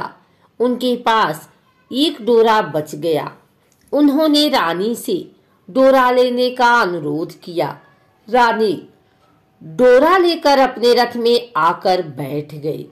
दशा माता ने रानी की परीक्षा लेने के लिए एक बुढ़िया का वेश धारण कर उसके रथ के पास आई। वह रानी से बोली कि बेटी, यहाँ बैठी क्या कर रही हो? रानी ने बुढ़िया से कहा, पहले तुम बताओ, तुम कौन हो? बुढ़िया ने उत्तर दिया, मैं तुम्हारी मौसी हूँ। तब रानी उसके गले लगकर रोने लगी। उसने अपना विपदा भरी सारी कहानी बुढ़िया को बता दी। अंत में रानी ने बुढ़िया से कहा, अब मुझे केवल तुम्हारा ही सहारा है, मेरी रक्षा करो। दशा माता की कृपा से उसी जगह माया का शहर बस गया। रानी के भाई भाभी आदि सारा मायका वहां प्रकट हो गया। रानी ने अपने पीहर के साथ मिलकर 9 दिन दशा माता की कथा कहानियां सुनी। 10वें दिन डोरे की पूजा होनी थी। उस दिन सवेरे उठकर दशा माता ने रानी से कहा, नदी में स्नान कर आओ, वहां तुमको स्वर्ण कलश मिलेगा, तुम उसे ले लेना और जो डोली तुम्हें लेने आए उसमें बैठ जाना। किसी से ये मत पूछना कि यह डोली किसकी है। रानी ने नदी में स्नान किया।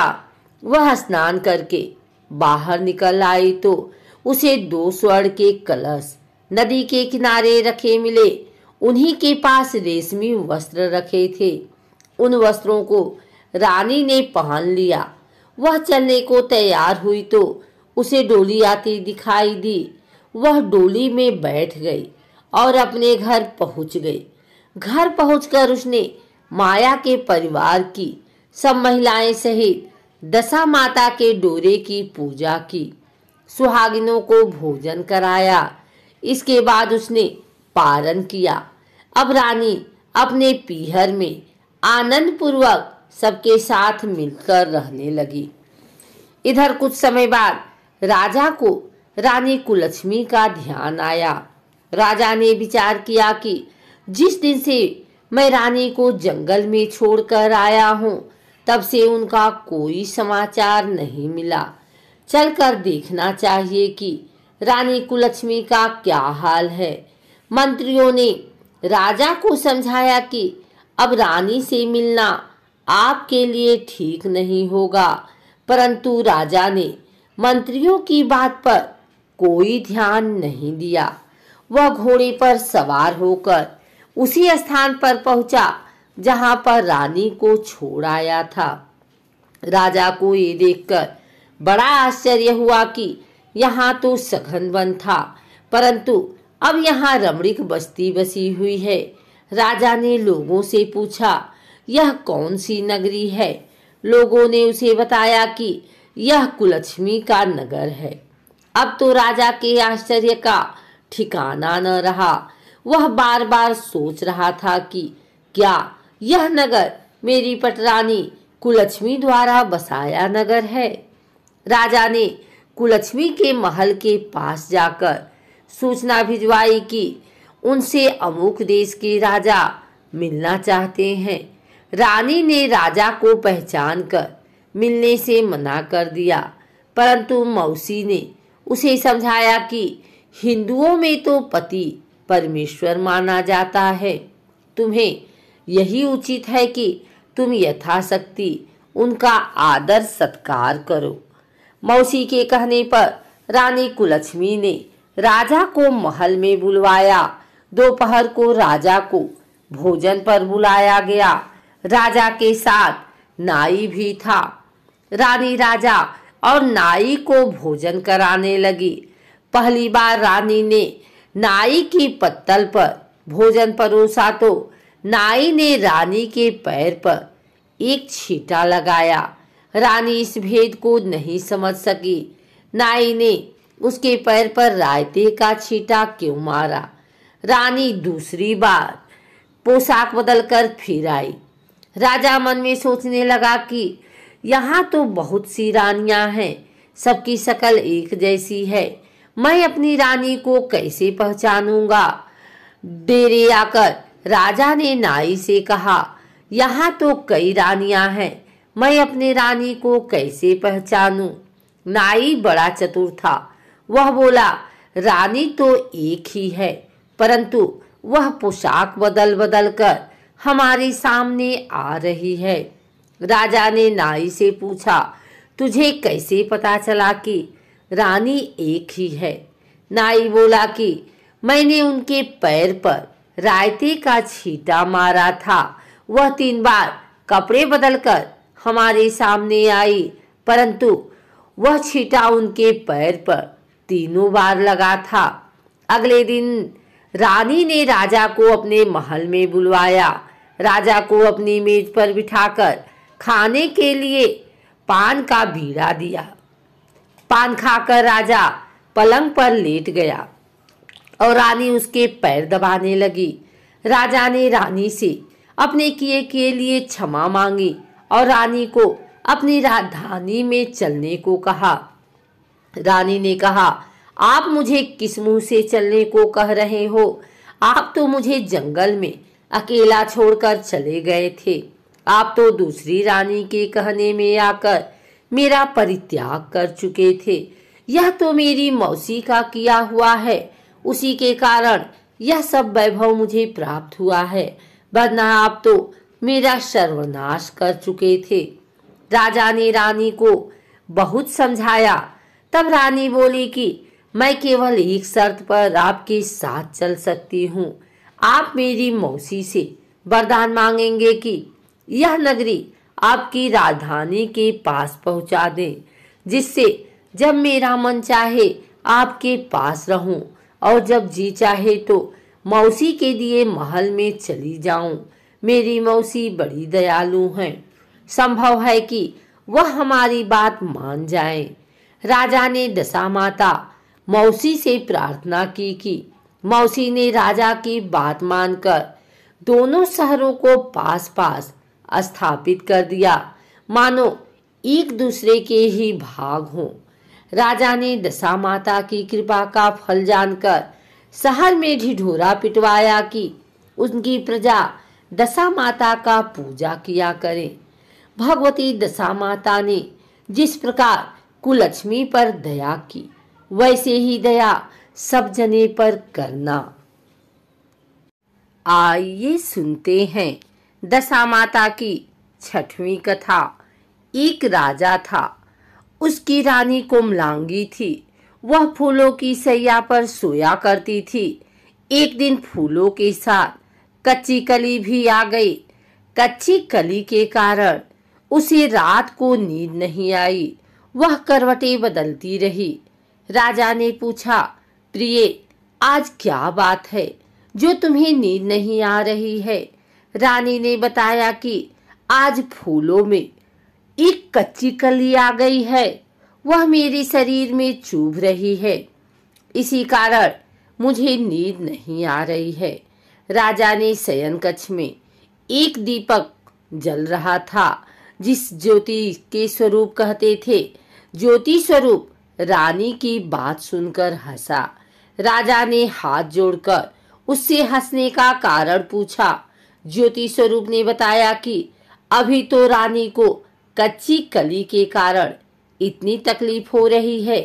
कल सवेरा होने पर जब रानी का सिर का बोझा ढोना पड़ेगा, तब इनकी क्या गत होगी।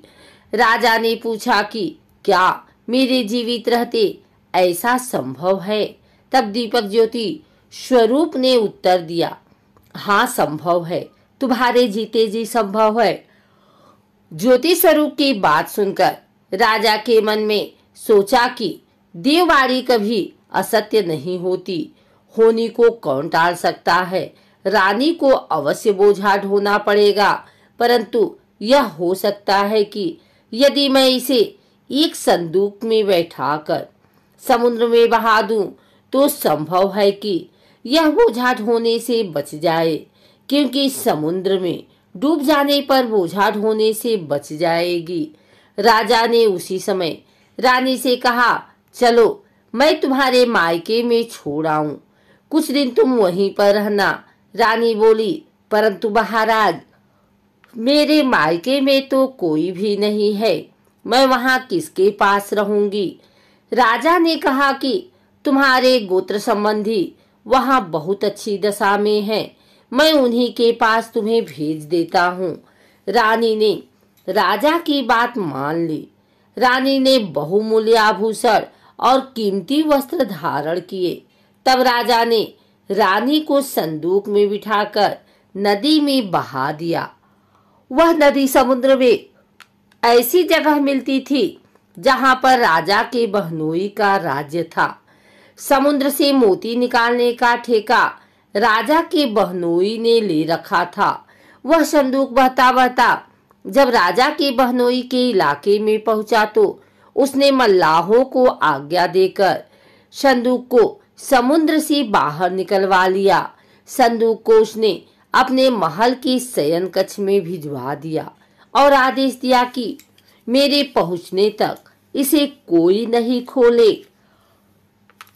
राजा का बहनोई, जो उस जगह का स्वयं राजा था, उसके शयन कक्ष में संदूक के पहुंचते ही रानी को पता चला कि इस संदूक को राजा ने समुद्र में पाया है, तो वह फौरन शयन कक्ष में आई। उसने पहरेदारों को हट जाने को कहा।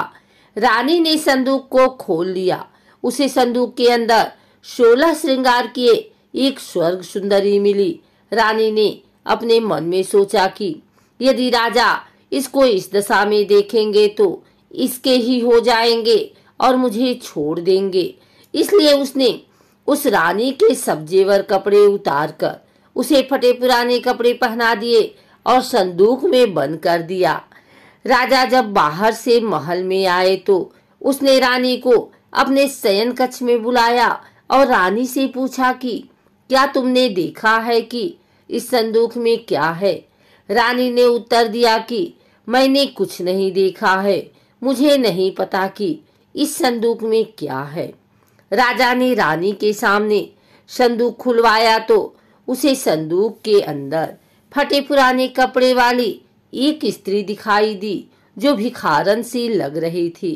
रानी ने कहा, यह कोई भिखारन लग रही है, इसको कारखाने में भिजवा दिया जाए, वह लकड़ी ढोकर अपना जीवन निर्वाह करती रहेगी। राजा ने रानी के कहे अनुसार उसे कारखाने में भिजवा दिया। एक दिन रानी की सहेलियां नदी में स्नान करके दशा माता का डोरा ले रही थी। उनके पास एक डोरा रह गया था। वे यह सोच रही थी कि इस डोरे को किसे दिया जाए कि उसी समय लकड़ी ढोने वाली रानी वहां आ गई। उन्होंने उसे रोककर पूछा, बहन, हमारे साथ दशा माता का एक डोरा ले लो। रानी ने कहा कि मुझे डोरा लेने में कोई हर्ज नहीं है, परंतु मुझे तो खाने भर को नहीं मिलता, मैं इस डोरे की पूजा कैसे करूंगी? वे बोली कि तुम इस बात की चिंता मत करो, हम हर रोज इस जगह स्नान करने आया करेंगी। 9 दिन तक हम यहाँ पर कथा कहेंगी, तुम भी रोज आकर कथा में शामिल हो जाया करना। 10वें दिन पूजा होगी, तब दशा माता चाहेंगी तो तुम्हारी दशा बदल जाएगी। रानी ने दशा माता का ध्यान कर डोरा ले लिया। उसी दिन रानी के पति राजा को यह चिंता हुई कि रानी को संदूक में मैं बंद करके बहा तो दिया था, परंतु पता नहीं उसका क्या हाल होगा। उसकी खोज खबर लेने के लिए राजा एक नौका पर बैठकर नदी की यात्रा करता हुआ अपने बहनोई के यहाँ पहुंचा। संध्या के समय वह अपनी बहन से बोला, मेरे हाथ पैरों में बहुत दर्द हो रहा है, किसी दबाने वाले को बुलाओ। तब उसकी बहन ने लकड़ी धोने वाली भिखारिन को बुलाकर लाने की आज्ञा दी। उसे कहा, आज रात तुम मेरे भाई के पैर दबा दो। वह बड़ी संकोच में पड़ गई। अपने मन में सोचने लगी, आज तक मैंने किसी पुरुष को छुआ तक नहीं। रानी अपनी भाई के पैर दबाने के लिए उस पर जोर डाल रही थी, इसलिए लाचार होकर उसने हाँ कर दी। राजा के पैर दबाते दबाते रानी को उसके पांव में पद्म दिखाई पड़ा। रानी चुपचाप रोने लगी। उसके आंसू राजा के पैरों पर टपक पड़ा। राजा ने उससे पूछा, तुम क्यों रो रही हो? तुम अपना भेद मुझे बताओ, मेरे द्वारा तुमको कोई हानि नहीं होगी। रानी बोली कि जैसा पद्म आपके पैर में है, वैसा ही पद्म मेरे पति के पैर में भी था। पहले के दिनों की याद आ जाने पर मुझे रोना आ गया। राजा ने उसे पहचान लिया। राजा बोला, मैं समझ गया, अब तुम्हें पैर दबाने की जरूरत नहीं। तुम्हारे भाग्य में जो लिखा था वह तुम्हें भोगना ही पड़ा। मैंने उसे टालने के लिए जो उपाय किया था उसका नतीजा उल्टा ही निकला। तुम्हें मेरे जीते जी लकड़ियां ढोनी पड़ी। सवेरा हुआ, परंतु अतिथि राजा सोकर नहीं उठा और न पैर दबाने वाली दासी ही कमरे से बाहर निकली। राजा की बहन को चिंता होने लगी। थोड़ी देर के बाद दासी कमरे से बाहर निकली और कारखाने में काम करने चली गई। रानी ने कमरे में जाकर अपने भाई को जगाया। उसका भाई बोला, मेरी तबीयत ठीक नहीं है, मेरा सिर दर्द हो रहा है, मैं अभी आराम करना चाहता हूँ, मेरा मन भी बहुत व्याकुल हो रहा है। रानी ने पूछा कि आखिर बात क्या है, कुछ तो बताओ। राजा ने कहा, बड़े शर्म की बात है, मैंने तुम्हारी भाभी को जानबूझकर संदूक में बैठाकर तुम्हारे पास इसलिए भेजा था कि इसे यहाँ आराम से रखा जाएगा, परंतु उसी तो यहाँ लकड़ियां धोनी पड़ रही हैं। उसके तुमने सारे गहने कपड़े उतार कर उसे रास्ते की भिखारन बना दिया। उसकी बहन बोली, मैंने उसे नहीं पहचाना। उसने दासियों को भेजकर उसे चुपचाप अपने पास बुलाया। उसके आने पर बहन ने अपने भाभी से माफी मांगी और उसके पैर पकड़ लिए। कुछ दिनों तक राजा अपने बहनोई बहन के यहाँ रहकर रानी को साथ लेकर राजधानी में लौट आया। रानी ने अपने महल में पहुंचकर सुहागिनों को न्योता भेजा। बड़ी धूमधाम से दशा माता के डोरा की पूजा की और नगर में ढिढोरा पिटवाया गया कि आज से अमीर गरीब सब दशा माता का डोरा लिया करें और श्रद्धा पूर्वक पूजा किया करें। जिसके पास पूजन पारण के लिए धन की कमी हो तो वह महल से ले जाया करे। जिस प्रकार रानी के दिन दशा माता ने फेरे, वैसे ही वह सबकी दशा को ठीक करें। आइए सुनते हैं दशा माता की 7वीं कथा। एक समय की बात है, एक राजा था। जब नाई उनके बाल काटने आया तो उसने राजा को बताया कि एक बहुत ही सुंदर कन्या है। उस कन्या को दशा माता का इष्ट था। वह पीपल की प्रतिदिन पूजा करती थी, दशा माता की कहानियां सुनती थी। दशा माता ने सोचा कि मेरा नियम रखने वाली की शादी अच्छी जगह होनी चाहिए। तो फिर राजा ने नाई से कहा कि ऐसी सुंदर कन्या से मैं शादी कर लूं। राजा ने उस कन्या से शादी कर ली। शादी करके महल में आए। राजा के एक रानी पहले से थी। उस रानी ने सोचा कि इतनी सुंदर दूसरी रानी आ जाएगी तो मेरा रुतबा और आदर कम हो जाएगा। तो फिर जब बड़ी रानी काले हाथ करके आई और नई रानी के मुंह पर लगा दिया। राजा ने जब नई रानी का चेहरा देखा तो बहुत दुखी हुए कि नाई ने हमारे साथ धोखा किया है। ऐसी काले मुंह वाली गिलहरी जैसी शक्ल वाली लड़की से मेरी शादी करा दी। राजा ने नई रानी को अलग कक्ष में रख दिया। उससे बातचीत भी नहीं करते थे और उसकी तरफ देखते भी नहीं थे। राजा के ऐसे व्यवहार से छोटी रानी बहुत दुखी हो गई। उसको समझ नहीं आ रहा था कि वो क्या करे, कैसे राजा को समझाए।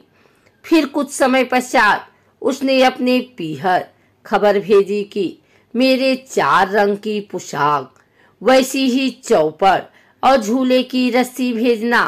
उसके लाल, हरी, केसरिया और गुलाबी चारों रंग की पोशाक, चौपड़ और झूले की डोरी आ गई।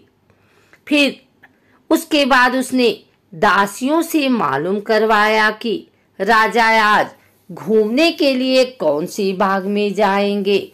उसको पता चला कि राजा आज गुलाब बाग में घूमने जाएंगे।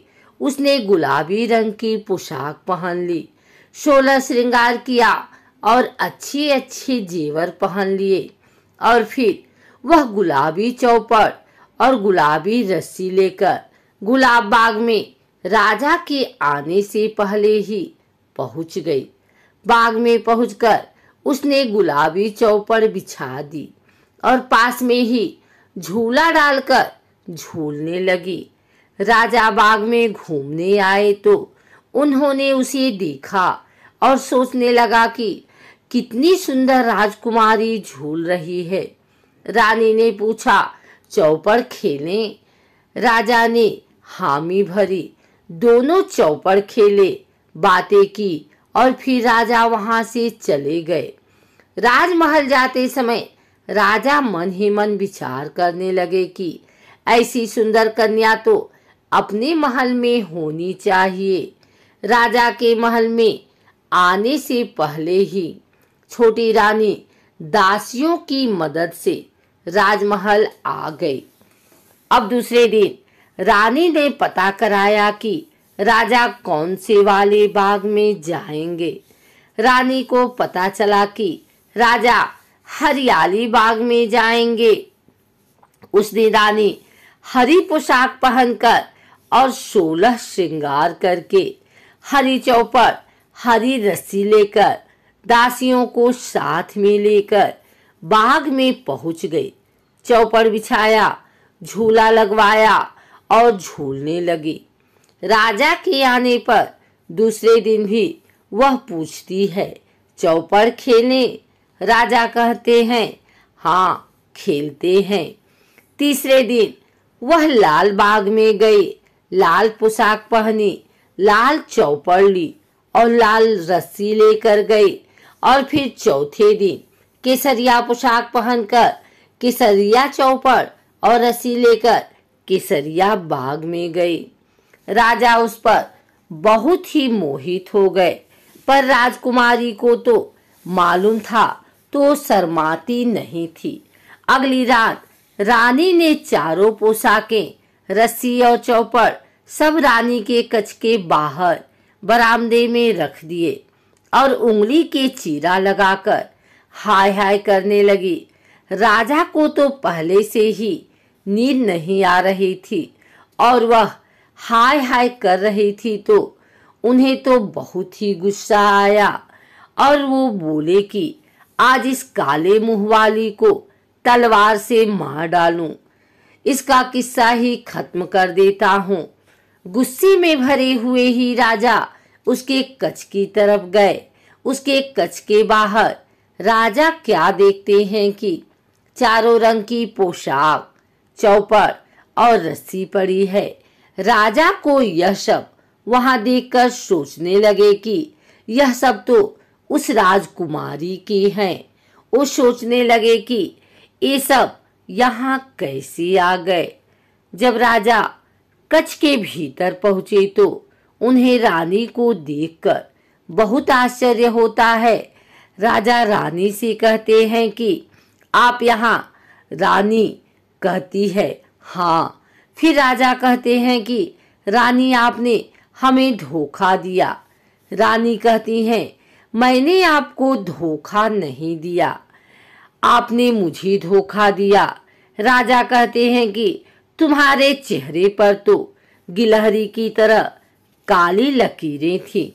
रानी कहती है कि वो तो आपकी बड़ी रानी ने मुझे प्यार करते समय लगा दी थी। उसको लगा होगा कि मेरे आने से आप उसको कमानीत कर देंगे। छोटी रानी फिर बोली कि मेरे तो दशा माता का इष्ट है, जो दशा माता ने मेरी लाज रखी, वरना मुझे तो मरना पड़ता। राजा कहते हैं, रानी आप पूरी बात पहले ही बता देती तो आपको और हमको इतना दुख नहीं देखना पड़ता। उसके बाद राजा ने बड़ी रानी को कमानेती कर दिया और छोटी रानी के साथ सुखपूर्वक रहने लगे।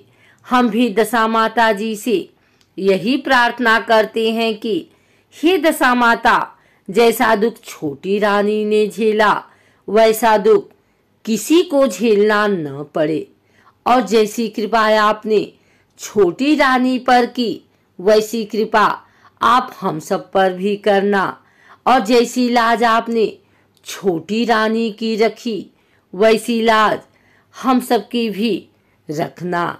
जय माता दी। आइए सुनते हैं दशा माता की 8वीं कथा। पुराने समय की बात है कि एक घर में एक जेठानी देवरानी थी। वे दोनों निसंतान थी। वे मेहनत करके पेट पालती थी। दोनों व्रत पूजन कुछ भी नहीं करती थी। एक दिन दोनों प्रातःकाल गांव में आग लेने गई। उस दिन गांव में दशा माता का पूजन था, इसलिए उन्हें किसी के यहाँ से भी आग नहीं मिली। आग न मिलने पर जेठानी देवरानी से बोली, आज हम दोनों का भी व्रत रहेगा। शाम को आग मिलने पर ही रसोई बनाकर भोजन करेंगी। शाम हो जाने पर जेठानी अपनी पड़ोसन के यहाँ से आग लेने गए। पड़ोसन ने उसे आदरपूर्वक बैठाया। जेठानी ने पड़ोसन से पूछा, दशा माता का पूजन करने से क्या होता है?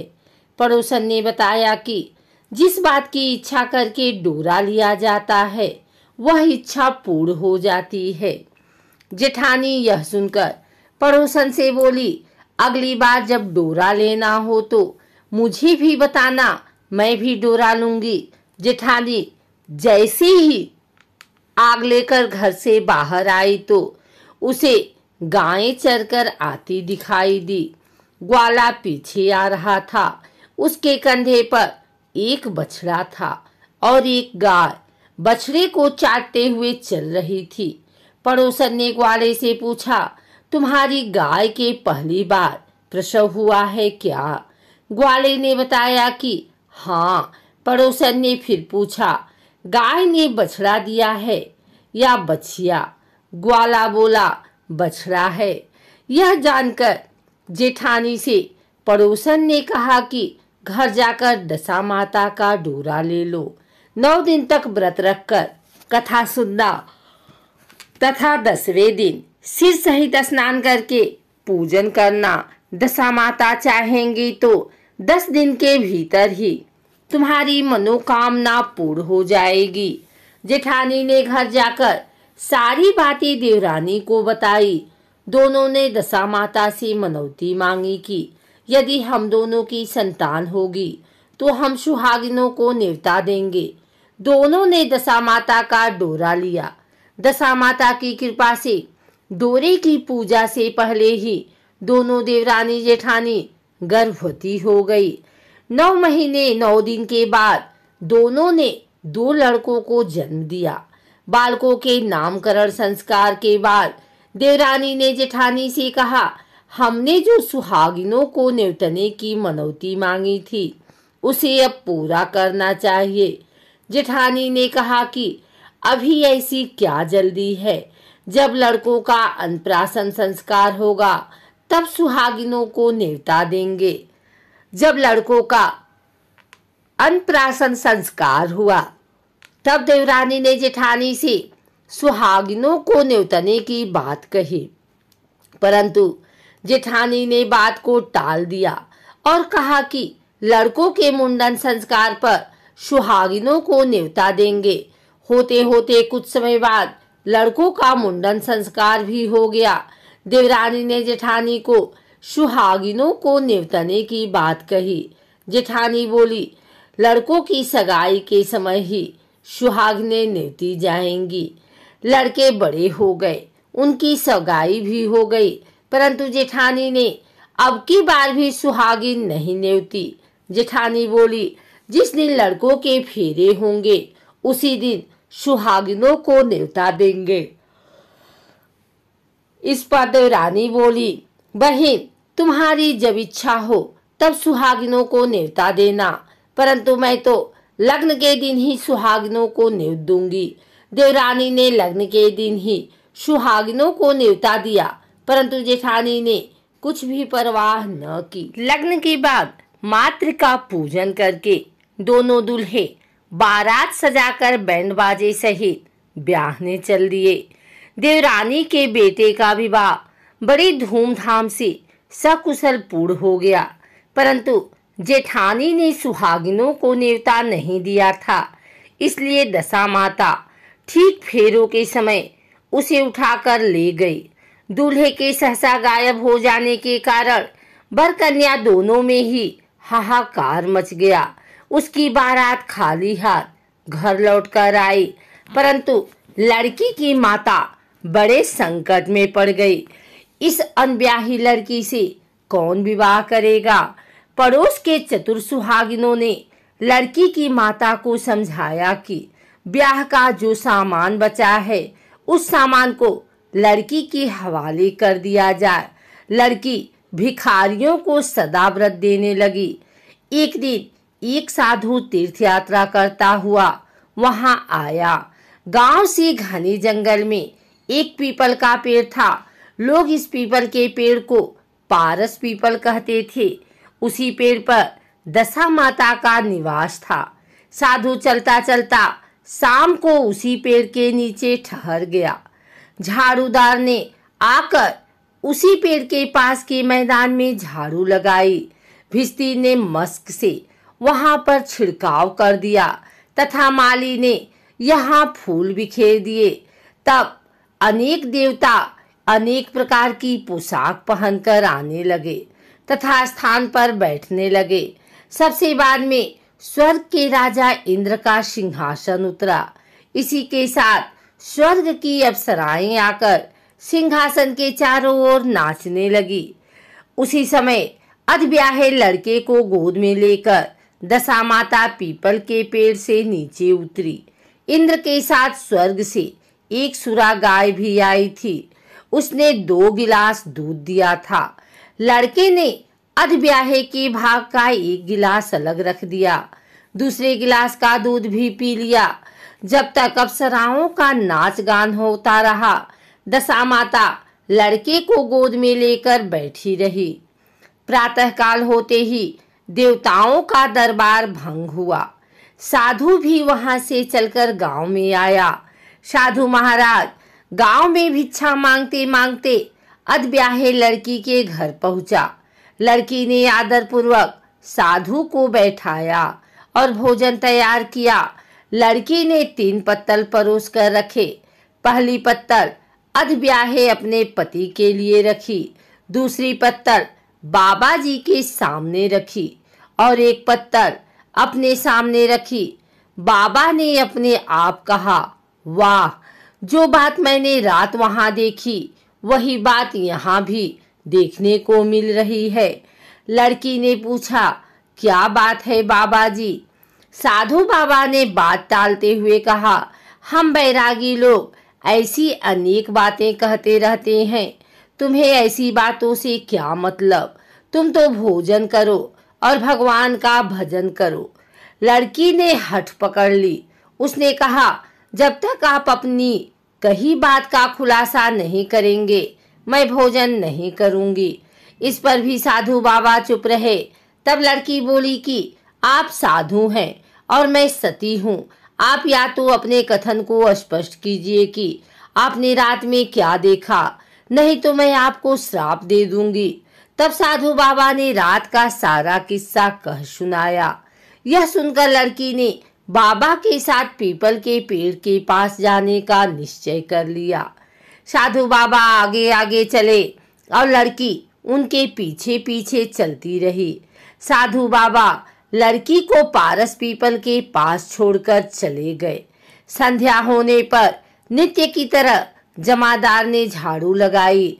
विष्णु ने अपने मस्क से पानी का छिड़काव किया और माली ने फूल बिछाए। देवताओं के राजा इंद्र आए। अप्सराओं का नाच गान प्रारंभ हो गया। उसी समय दशा माता पीपल के पेड़ पर से उतरकर दरबार में बैठ गई। लड़के ने सुरा गाय का दूध लिया और 1 गिलास अधब्याही लड़की के लिए रख दिया। जैसे ही लड़के ने दूध का गिलास मुंह पर लगाया, त्यों ही लड़की दूसरा गिलास हाथ में लेकर वर के सामने आ गई। वह बोली, अपना भाग लेने के लिए मैं उपस्थित हूँ। मेरे लिए क्या आज्ञा है? मैं सेवा करने के लिए तैयार हूँ। तब लड़का बोला, मैं इस तरह से तुमसे नहीं मिल सकता। मैं दशा माता की सेवा में रहता हूँ। मुझे अभी दरबार में जाकर दशा माता की गोद में बैठना होगा। यदि तुम्हें मुझसे प्यार है तो दशा माता को प्रसन्न करके उनसे मुझे अपने लिए मांग सकती हो, तब मैं तुम्हारा हो सकता हूँ। लड़का दूध पीकर दशा माता की गोद में जाकर बैठा। लड़की अप्सराओं के साथ नाच गाने लगी। जब सवेरा हुआ तो दशा माता ने इस नई लड़की को बुलाकर पूछा, तुम कौन हो? तुम्हारे नाचने से मैं बहुत प्रसन्न हुई। जो कुछ मांगना है मांग लो। लड़की ने दशा माता से वचन ले लिया कि मैं जो कुछ मांगूंगी वह आप मुझे प्रदान करेंगी। तथास्तु कहने के बाद लड़की ने दशा माता से कहा, अपने पति को पकड़कर कहा कि मुझे यही चाहिए। दशा माता ने कहा, तूने मांगा तो बहुत, परंतु मैं वचन दे चुकी हूँ, इसी कारण मैं तेरे पति को तुझे वापस देती हूँ। राजा इंद्र ने पूछा कि भगवती, यह सब क्या राज है? मैं इस राज को जानना चाहता हूँ। तब दशा माता ने बताया कि यह लड़का मेरे वरदान से ही प्राप्त हुआ था और इसकी माता ने मनौती मांगी थी कि लड़का पैदा होने पर मैं सुहागिनों को न्योता दूंगी, परंतु उसने अभी तक अपना वचन पूरा नहीं किया। इस कारण मैं इस लड़के को विवाह मंडप से उठा लाई थी। यह लड़की इसकी अधब्याही पत्नी है और पतिव्रता है। पतिव्रता होने के कारण यह देव समाज में पहुंचकर मुझसे अपना पति मांग रही है।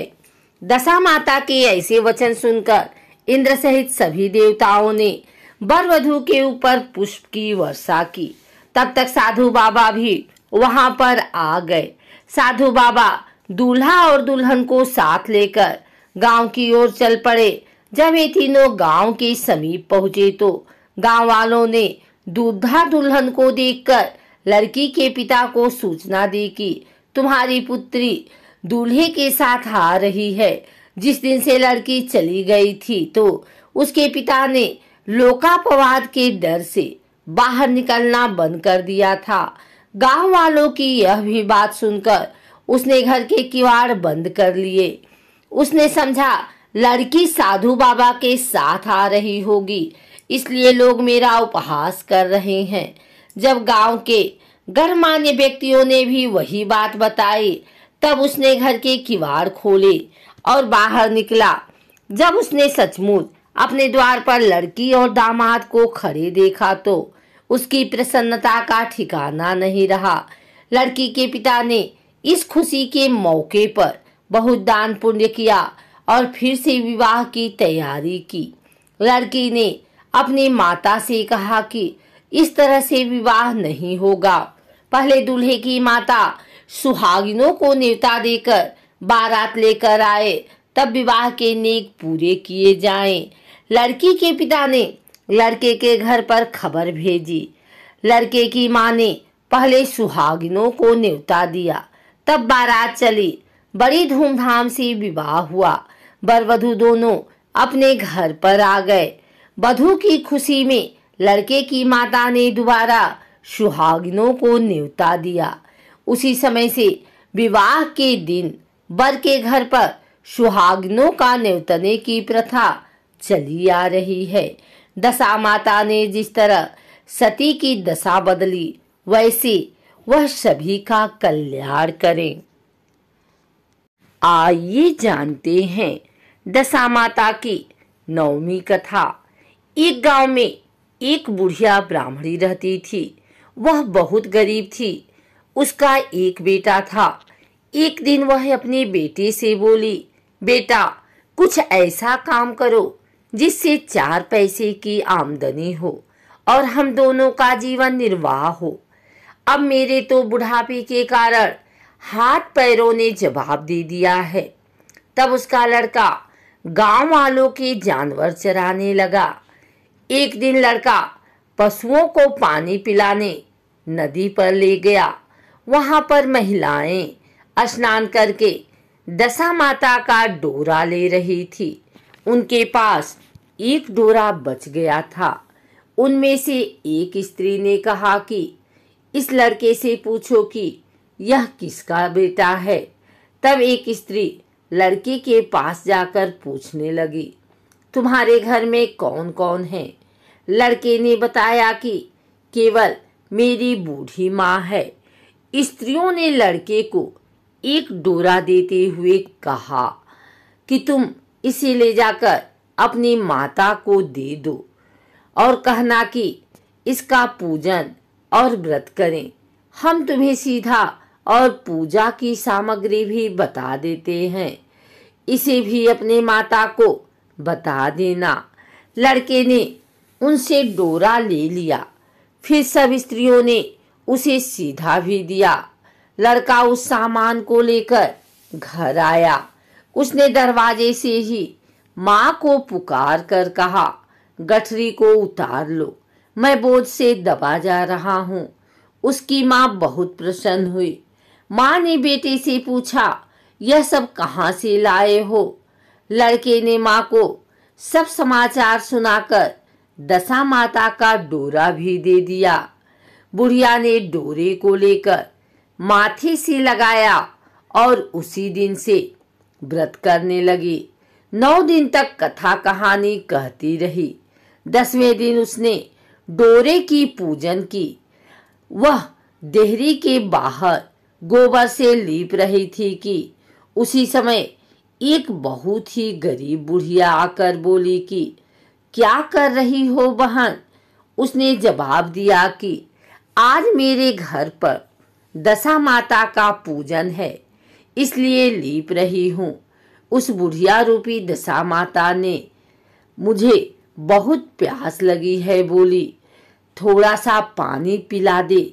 इस पर लड़के की माता बोली, मैं तो इस मिट्टी के बर्तन से पानी पीती हूँ, मेरे यहाँ लोटा लुटिया कुछ भी नहीं है, तुमको पानी किस में पिलाऊं?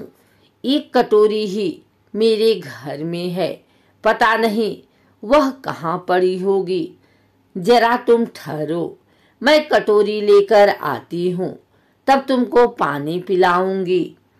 बुढ़िया हाथ धोकर अंदर कटोरी लेने गई।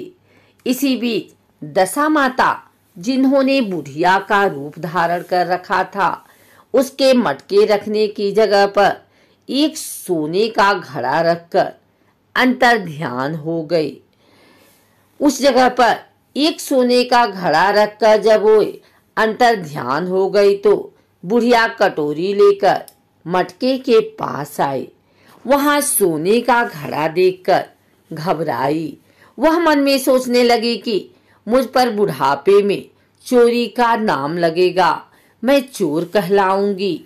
वह इस चिंता में दशा माता रूपी बुढ़िया को खोजने निकली।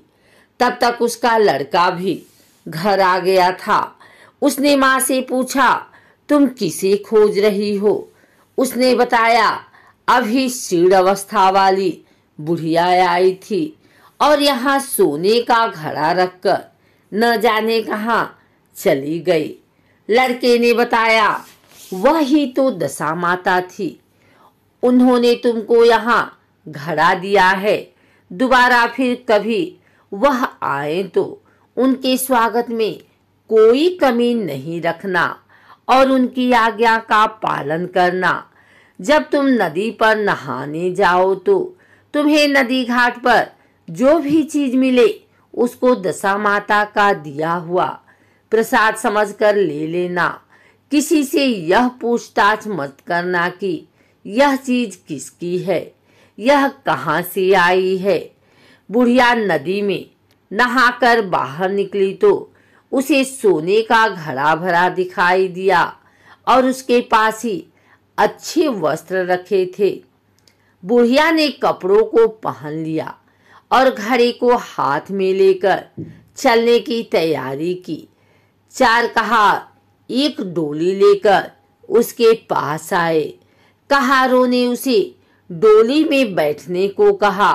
बुढ़िया जब घर पहुंची तो उसने देखा कि वहां तो एक आलीशान महल खड़ा था।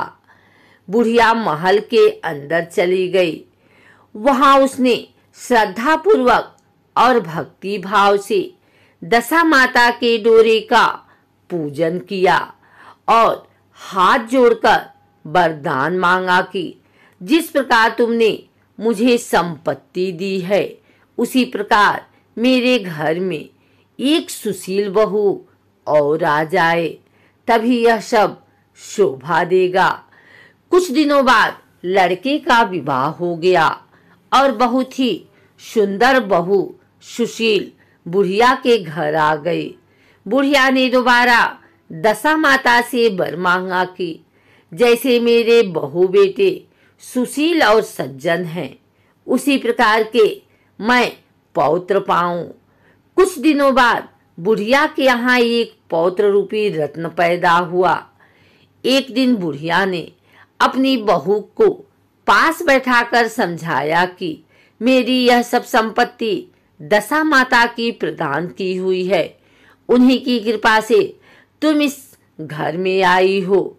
मेरे नहीं रहने के बाद यदि कोई मैले कुचैले कपड़े धारण किए बुढ़िया तुम्हारे घर पर आए तो उसे आंचल के छोर से पोंछ डालना, घिन मत करना, उससे प्रार्थना करना। यह सब आपका ही दिया हुआ है। तो जब भी दशा माता का डोरा लेना हो तब उसको तुम भी अवश्य लेना और श्रद्धा पूर्वक उसका पूजन करना। जब भी तुम्हारे ऊपर संकट के बादल घिर आए तो सुहागिनों को न्योता देना। दशा माता की कृपा से तुम्हारी सब इच्छाएं पूरी होंगी। कुछ दिनों के बाद बुढ़िया का स्वर्गवास हो गया। दशा माता ने सोचा कि बुढ़िया के घर चलकर देखना चाहिए कि उसकी बहू सास के वचनों का पालन करती है या नहीं। एक दिन दशा माता ने वृद्धा भिखारिन का वेश धरकर उसके घर गई। उसे देखते ही बहू खड़ी हो गई, उसके पांव छुए और बालक को उनकी गोद में डाल दिया। उनकी श्रद्धा भक्ति से दशा माता बहुत प्रसन्न हुई।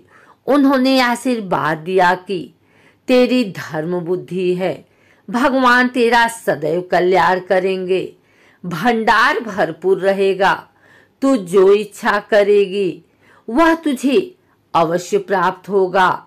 दशा माता ने जैसी कृपा बुढ़िया ब्राह्मणी पर की वैसी ही कृपा भक्त जनों पर बनी रहे।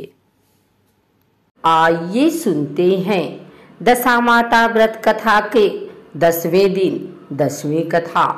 चैत्र मास के कृष्ण पक्ष की 10वीं को दशा माता का पूजन एवं व्रत किया जाता है और दशा माता की कथा कहानी सुनी जाती है।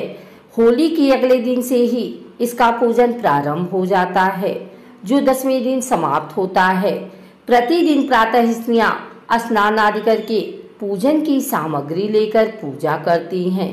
सर्वप्रथम दीवार पर स्वास्तिक बनाती हैं, फिर मेहंदी और कुमकुम से 10-10 बिंदियां दीवार पर ही लगाते हैं।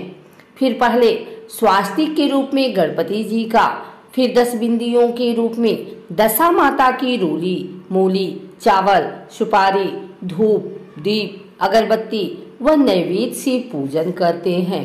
पूजन के पश्चात प्रतिदिन दशा माता की कथा कहने व सुनने का विधान है।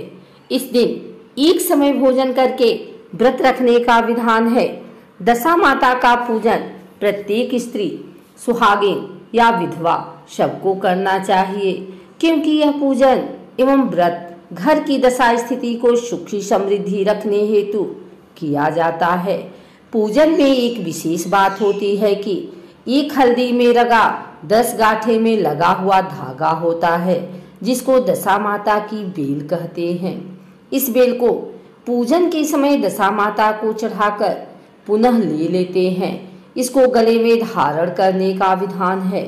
इस वर्ष धारण किया गया धागा अगले वर्ष उतारकर पूजा करके पुनः नई बेल धारण करते हैं।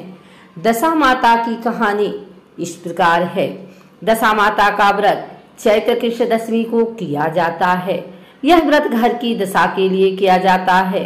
सुहागिन औरत इस दिन डोरा लेती हैं, सफेद कच्चे सूत की कोकड़ी को रंग लेती हैं, 10 तार का डोरा लेकर उसमें 10 गांठें लगा देते हैं।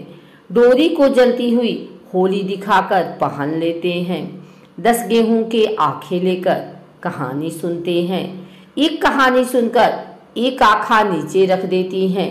इस प्रकार कुल 10 कहानियां सुनती हैं। एक राजा रानी थे, उनका नाम नल और दमयंती था। रानी ने दशा माता का व्रत कर डोरा गले में बांध लिया। शाम को राजा जी आए तो राजा जी की नजर रानी के गले में पड़ी डोरे पर पड़ी। राजा जी ने कहा, रानी जी, आपके गले में इतने मारक मोती सोने के हार पहने हुए हैं, इनके बीच में डोरा अच्छा नहीं लगता। यह डोरा राजा ने खींचकर तोड़ दिया। कुछ दिन बाद राजा के महल के पत्थर उतर उतर कर गिरने लगे। अब वह महल महल नहीं रहा और राजा का मुकुट उड़कर न जाने कहाँ चला गया। अब तो राजा रानी विस्मित हो गए कि अचानक की क्या हो गया।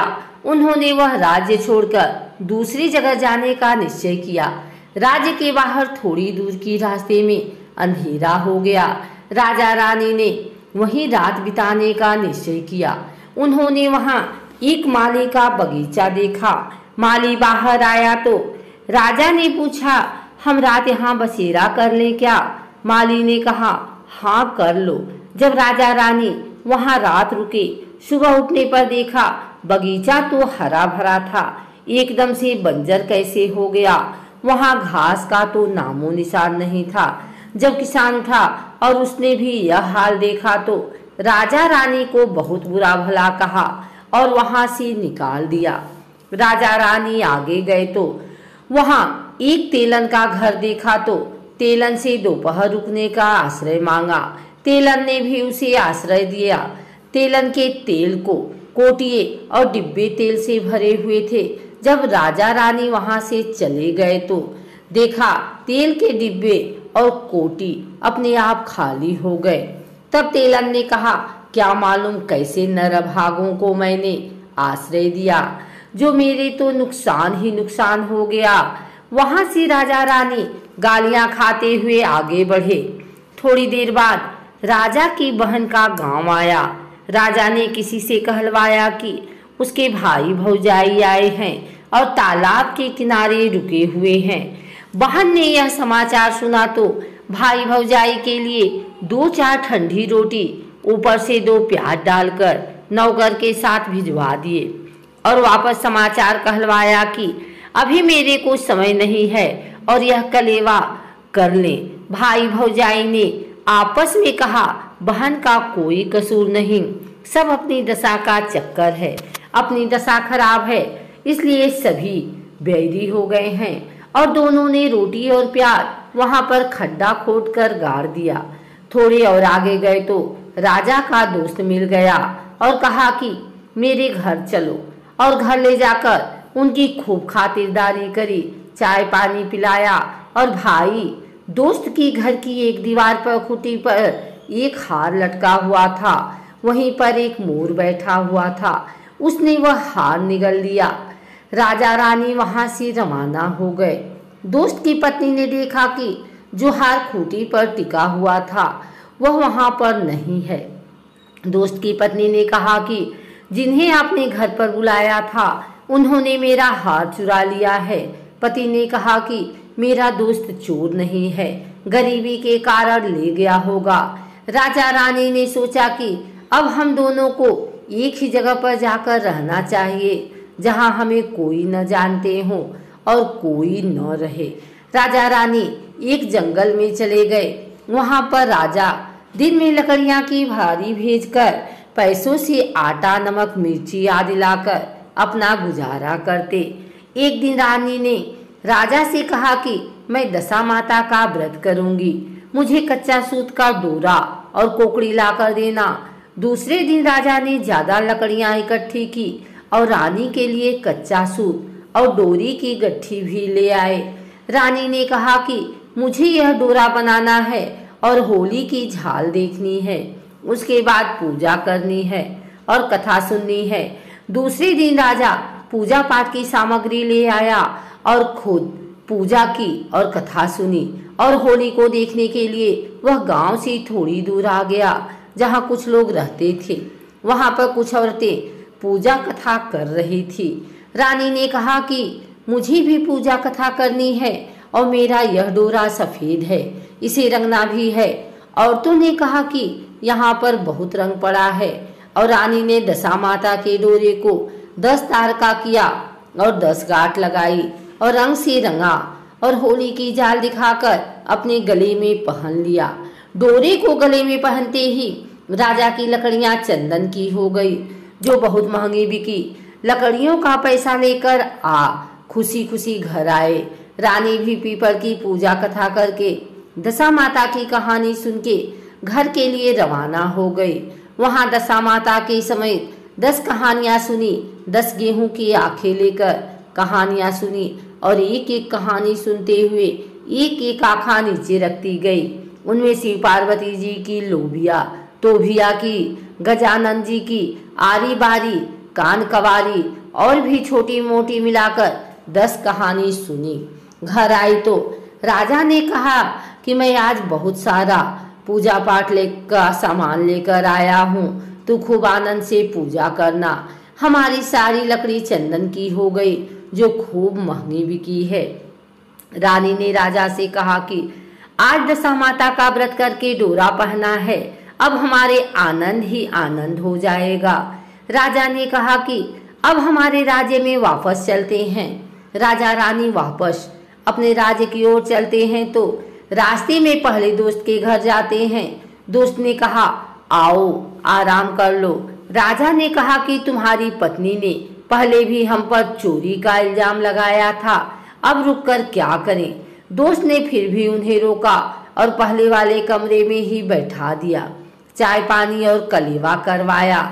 राजा रानी ने देखा कि जो खूंटी पर मोर बैठा हुआ था उसने वह हार वापस उगलना शुरू कर दिया तो दोस्त को आवाज लगाई कि देख तुम्हारा हार मोर वापस उगल रहा है।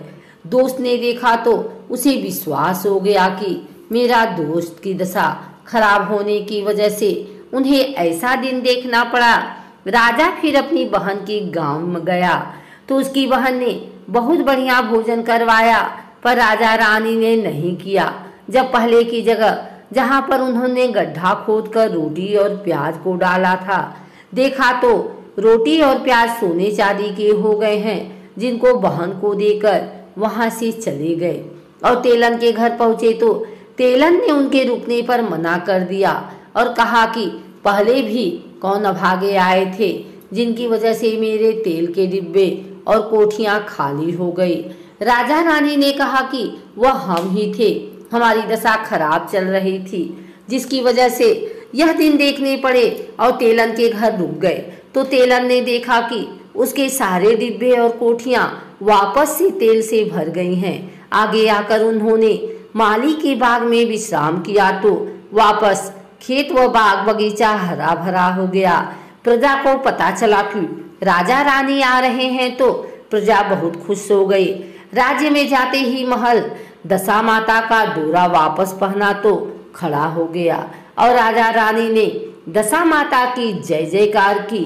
हे दशा माता, जैसे राजा रानी को टूटा वैसे दशा माता की कथा कहने वाले को, दशा माता की कथा सुनने वाले को, हुंकारे भरने वाले को, सभी को टूटना।